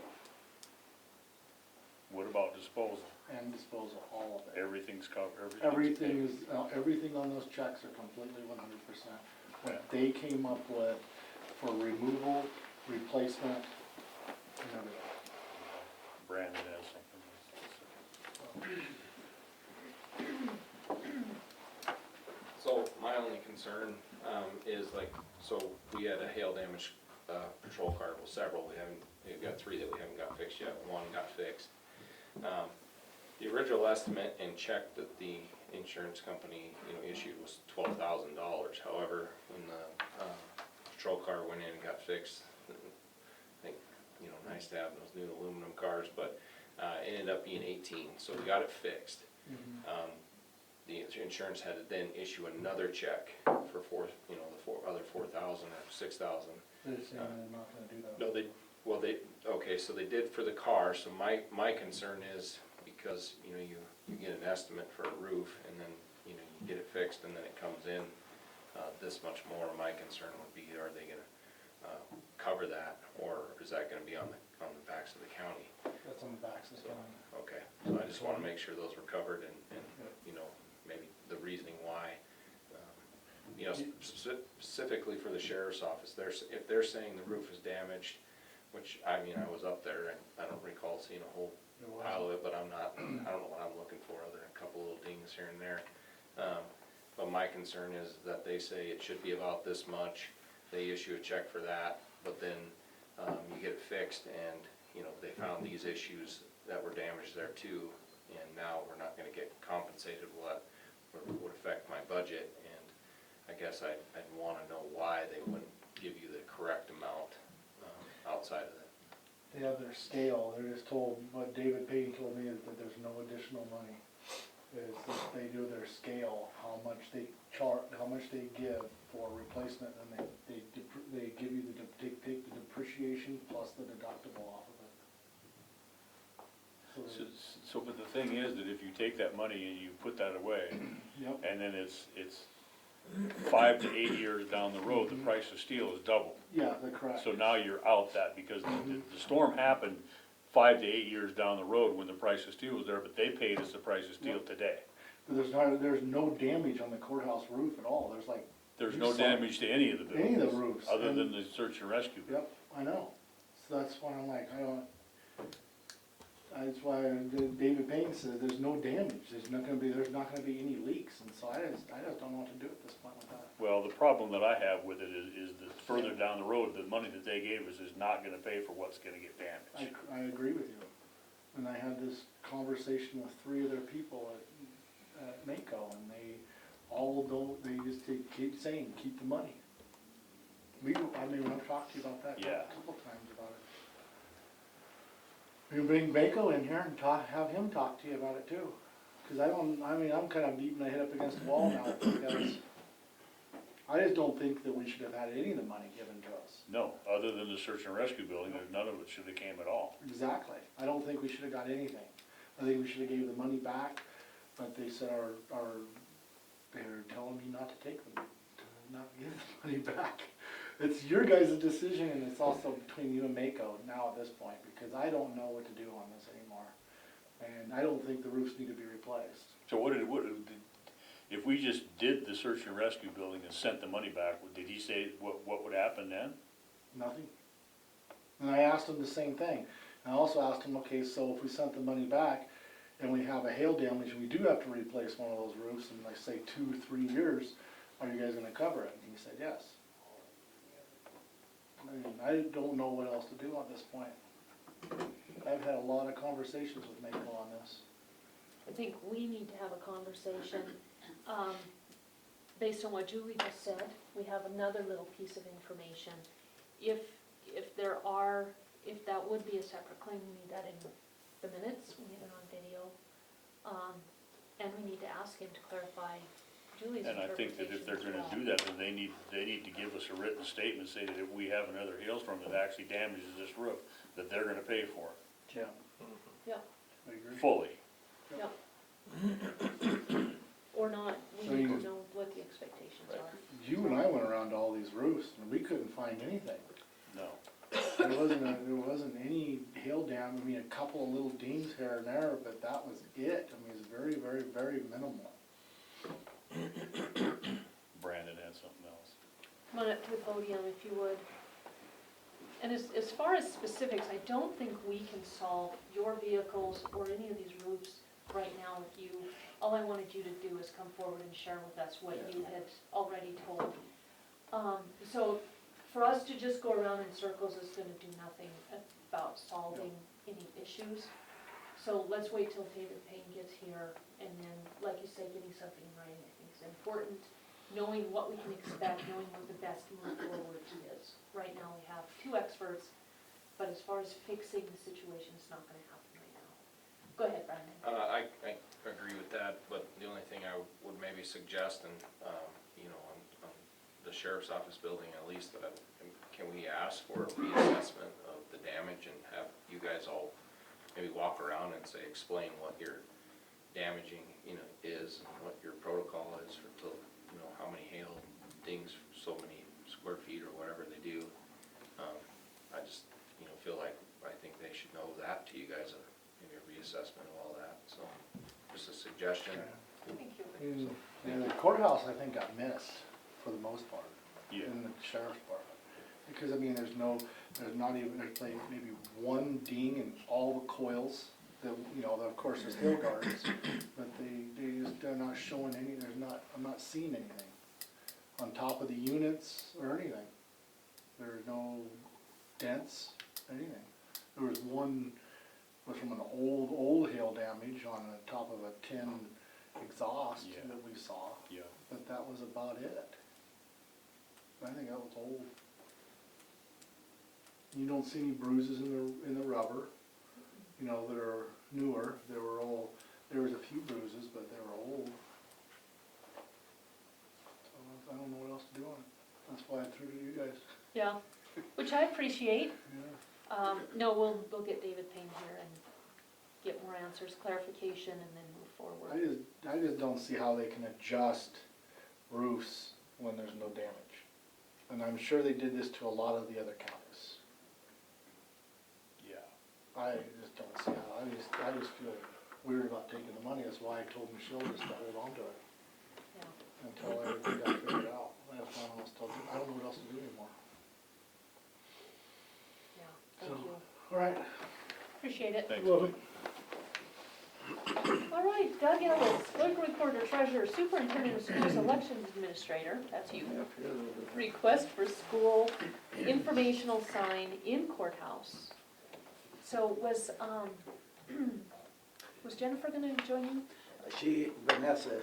Oh, okay. She called me this morning, she got sick kids, so she Oh, won't, no. she won't make it. I told her I would let her know what we decided, but she, once again, just wanted to reiterate that it's not a yes or no thing that they're gonna put out there. It's just an informational stuff that shows what's wrong with the school. Does she understand what our hesitation Yep, I is? explained that to her. Okay, good. And she said they're kind of bound by, and by them, I think she's talking to the school board, is they can't say whether they're for or against it either, Yeah, in something like this, so their hands are kind of tied like ours, but I don't think they're given a date when it has to be down. I told her it would have to be down not 6 60 months, days. 60 days before the election. yeah.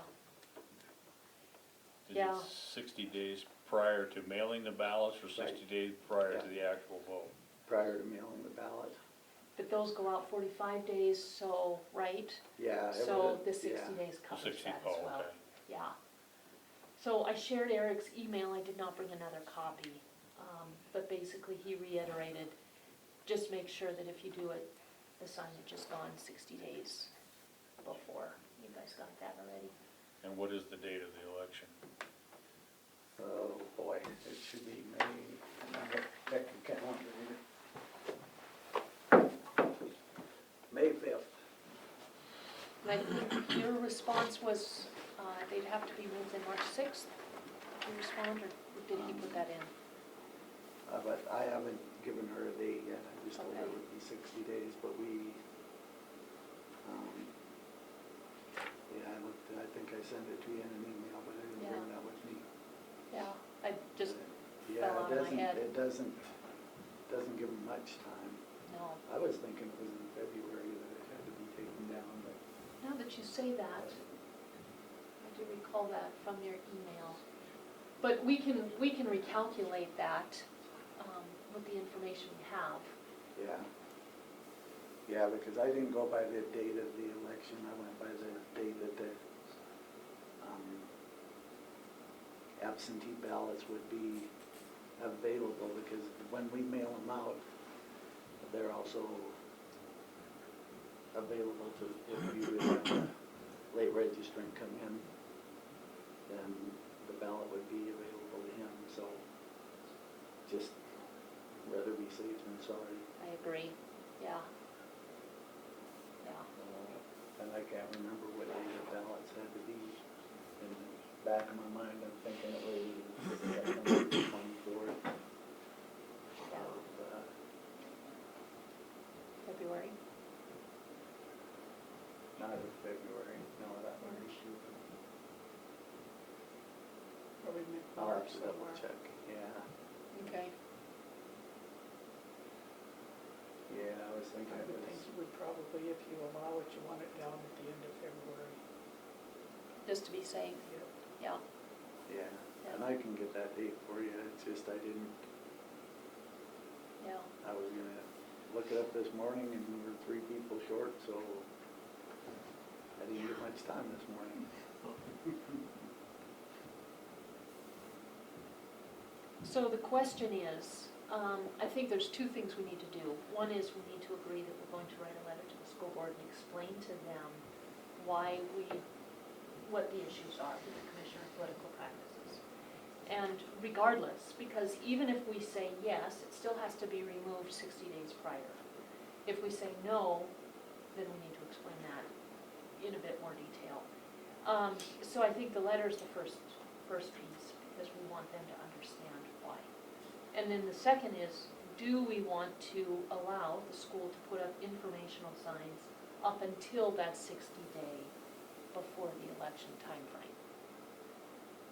And reiterating, the only reason we can't until the election, we're not taking a stand either direction, but the Commissioner of Political Practices prohibits commissioners from even giving information on a mill levy election. So that's the position, within 60 days, that's the position we're in. So, When I looked up the dates, it seemed, I'm almost sure it was in February, they had to take it down. It seemed like it only gave them about 3 weeks to have it up. Well, 60 days would be March 6th. Right, from the election. 50 But I days, went from the time the absentee ballots were mailed out, which is before the election. I can't Oh, come up with that date off the top of my head right now. and again, we can recalculate the number, we can get a clarification, is this from the election date or from when ballots were mailed out, and then we know.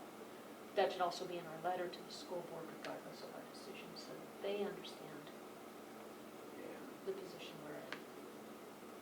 But with that new law in place and with this being a polling place, I think, just my own opinion is that we should go by when the absentee ballots are sent out. I just, err on the side of caution. And I do want to clarify, it's not a new law, it's a new interpretation of an old law. Okay. So John Flynn used to say, if you have two attorneys in a room, you have three legal opinions. I think that's the case here, is past political commissioners didn't see it the way the new one, or the current one does. So it is what it is, and the legislature didn't want to address it, so it didn't get addressed.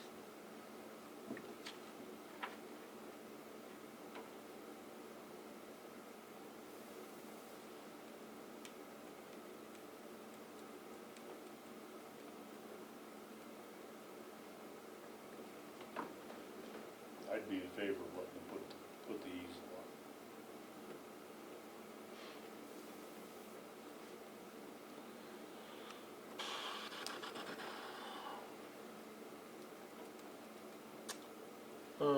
I guess I thought about this for a while, and I kind of wrote down some things, and I guess I'd just like to put this out there for our discussion to think about before we make a decision on this. I realize that this is, they're saying it's just informational, but, still in a way, it is influential in what they're presenting. And once we open this door, it's gonna be open forever. And I think if we agree to authorize this, we'll be in a position of having to authorize future postings to determine whether they're appropriate or not, and kind of subject ourselves to becoming the gatekeeper or content censors. So do we want to place ourselves in that position? I know we've heard advice from previous commissioners that was once we do it for one, we need to do it for all. And so how do we distinguish one for another? And will we be looked upon as favoring one over another if we would decide not to allow a posting? The other thing is we're faced with a variety of influences on a daily basis. And, is this something we want to bring into our courthouse? I think it would be kind of nice to have a place of sanctuary, so to speak, not to have that. So I guess those are my comments, and we can discuss that.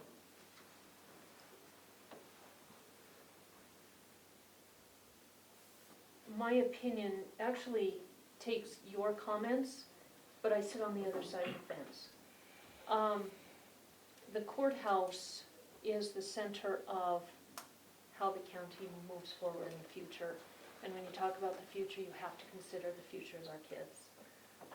I've always been a strong advocate for education, and that's not going to change. So, influential, yeah, this is the building of the future. It is influential, but I'm not sure that I agree with you that sharing information is influential beyond just the sharing of information. It's up to the receiver to decide how they see a picture, how they read a paragraph, how they hear words.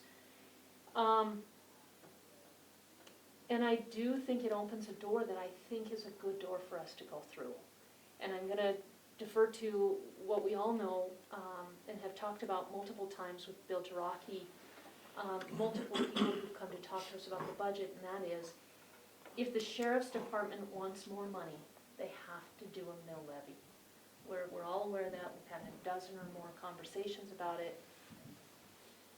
For us to be able to be a partner with the sheriff would require, I think, that we allow this for the sheriff's office.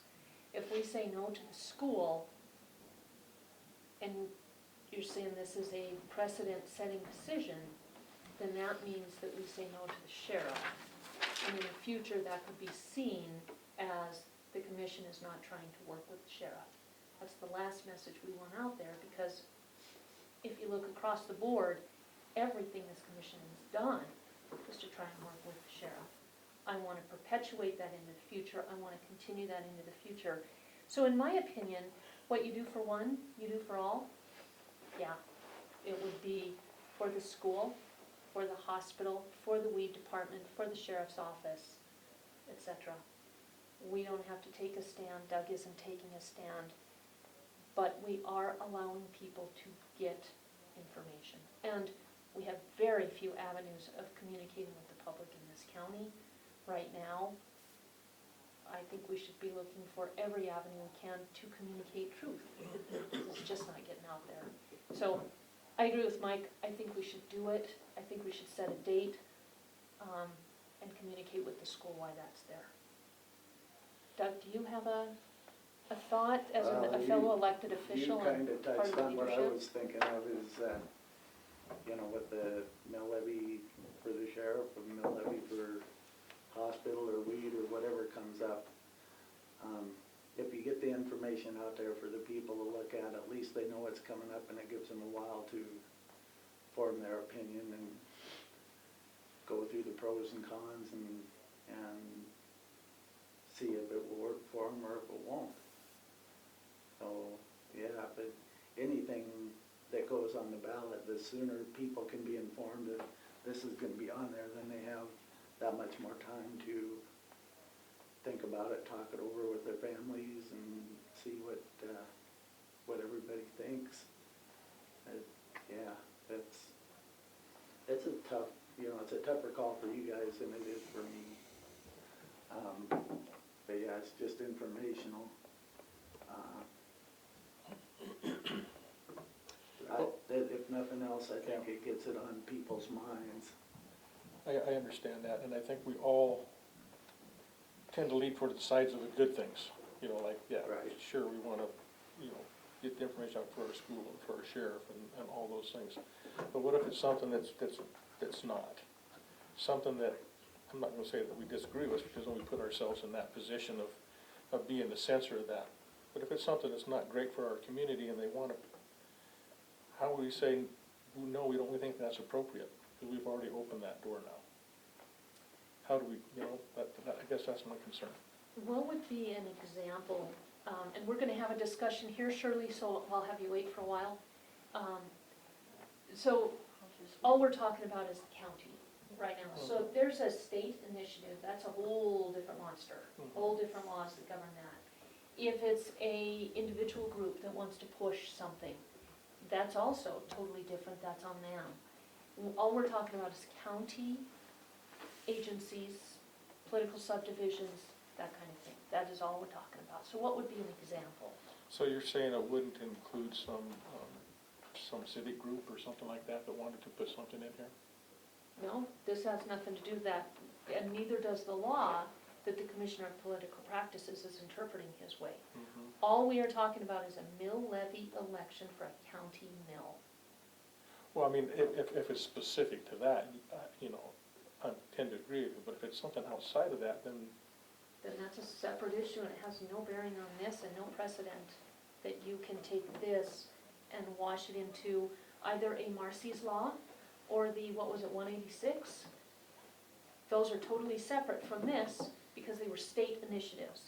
On the other side, say Lyons wanted to have a mill levy, they can't do that, but that's totally separate because it's not a county function, it's a civic nonprofit organization.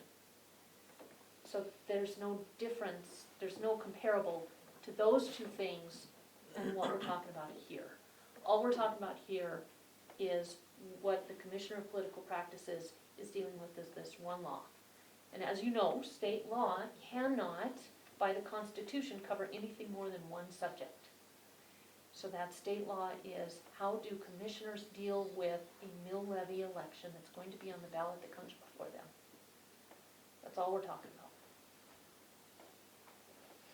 And I dare say the Commissioner of Political Practices probably has an opinion on the other two issues that stands alone. Could we do a policy or a resolution that you would only allow informational placards for public mill levy issues? We could, and we could certainly, I would suggest maybe a policy instead of a resolution, because again, if our Commissioner of Political Practices retires tomorrow and a new Commissioner of Political Practices comes in and says, I don't interpret it that way, we have a whole different interpretation. So, yeah, we could definitely have a policy, and then we could address just county functions that want mill levies. That would include also fire district. Include what? Fire district. Oh, sure. Yeah. I mean, I'm more inclined to do something like that, because I think it narrows it and specifies it, and doesn't, leave anybody able to misinterpret that. Absolutely, yeah. All we are talking about is just what this law defines, and that is mill levy on the ballot, commissioners can't take a side or provide information. That's all we're doing with it. So is the interpretation that we can't provide any information whatsoever, only within 60 days of the vote? Only within 60 days of the vote, yeah. So if the sheriff had a mill levy, and somebody came in and said, would the mill levy cover apples every Tuesday? Today, we could say yes or no to that question. 60 days before the election, we could not answer that question. Okay. We'd have to just kibosh it right away.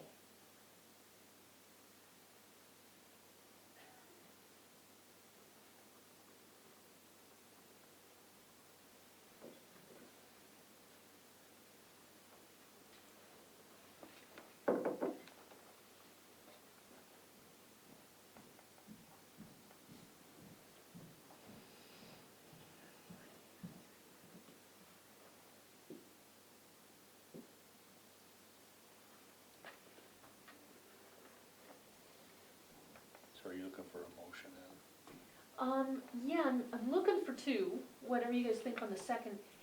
I would hope that we can write a letter to the school board, explain to them our position so that there isn't any misunderstanding that the commission doesn't support us. We don't have to state in the letter, yes or no, we support you in your mill levy request. What I would like to say in the letter is, we are prohibited by the Commissioner of Political Practices from allowing the informational pictures because of this reason, this law, this interpretation. It does not mean that we do not, or that we do support this mill levy. We are precluded from offering our opinion.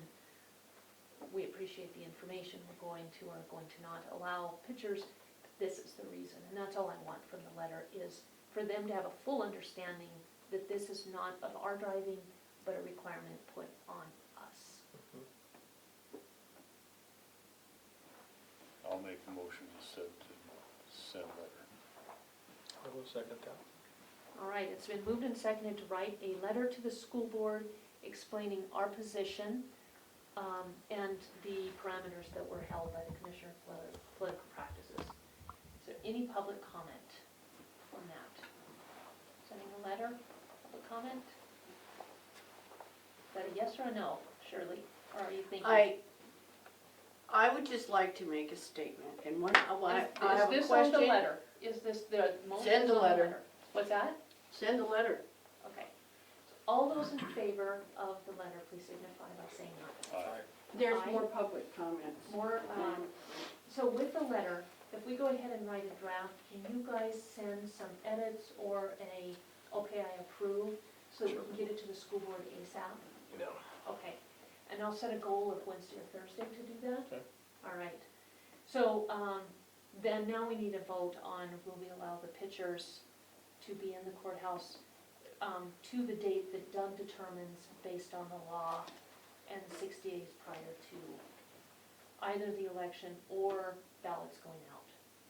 Actually, I think if you're going by the law, you would have to go by 60 days from the election and not when the ballots go out. Would that be, If you think about it, if you're going by the letter of the law. okay, so you'll determine what that date is for us, and then we can include that in the letter to the school board? All right. I'll make the motion to allow the school board to display the photos of the courthouse with the appropriate number of days as determined. Do you want to have the policy specified in that? Yes. Okay.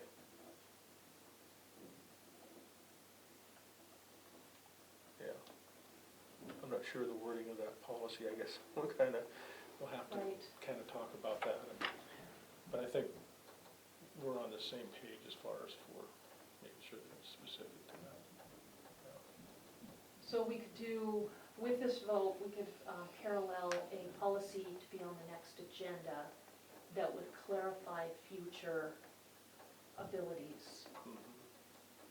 The future of what we're doing today for future mill levy Sure. requests. Should we do our policy first, so we all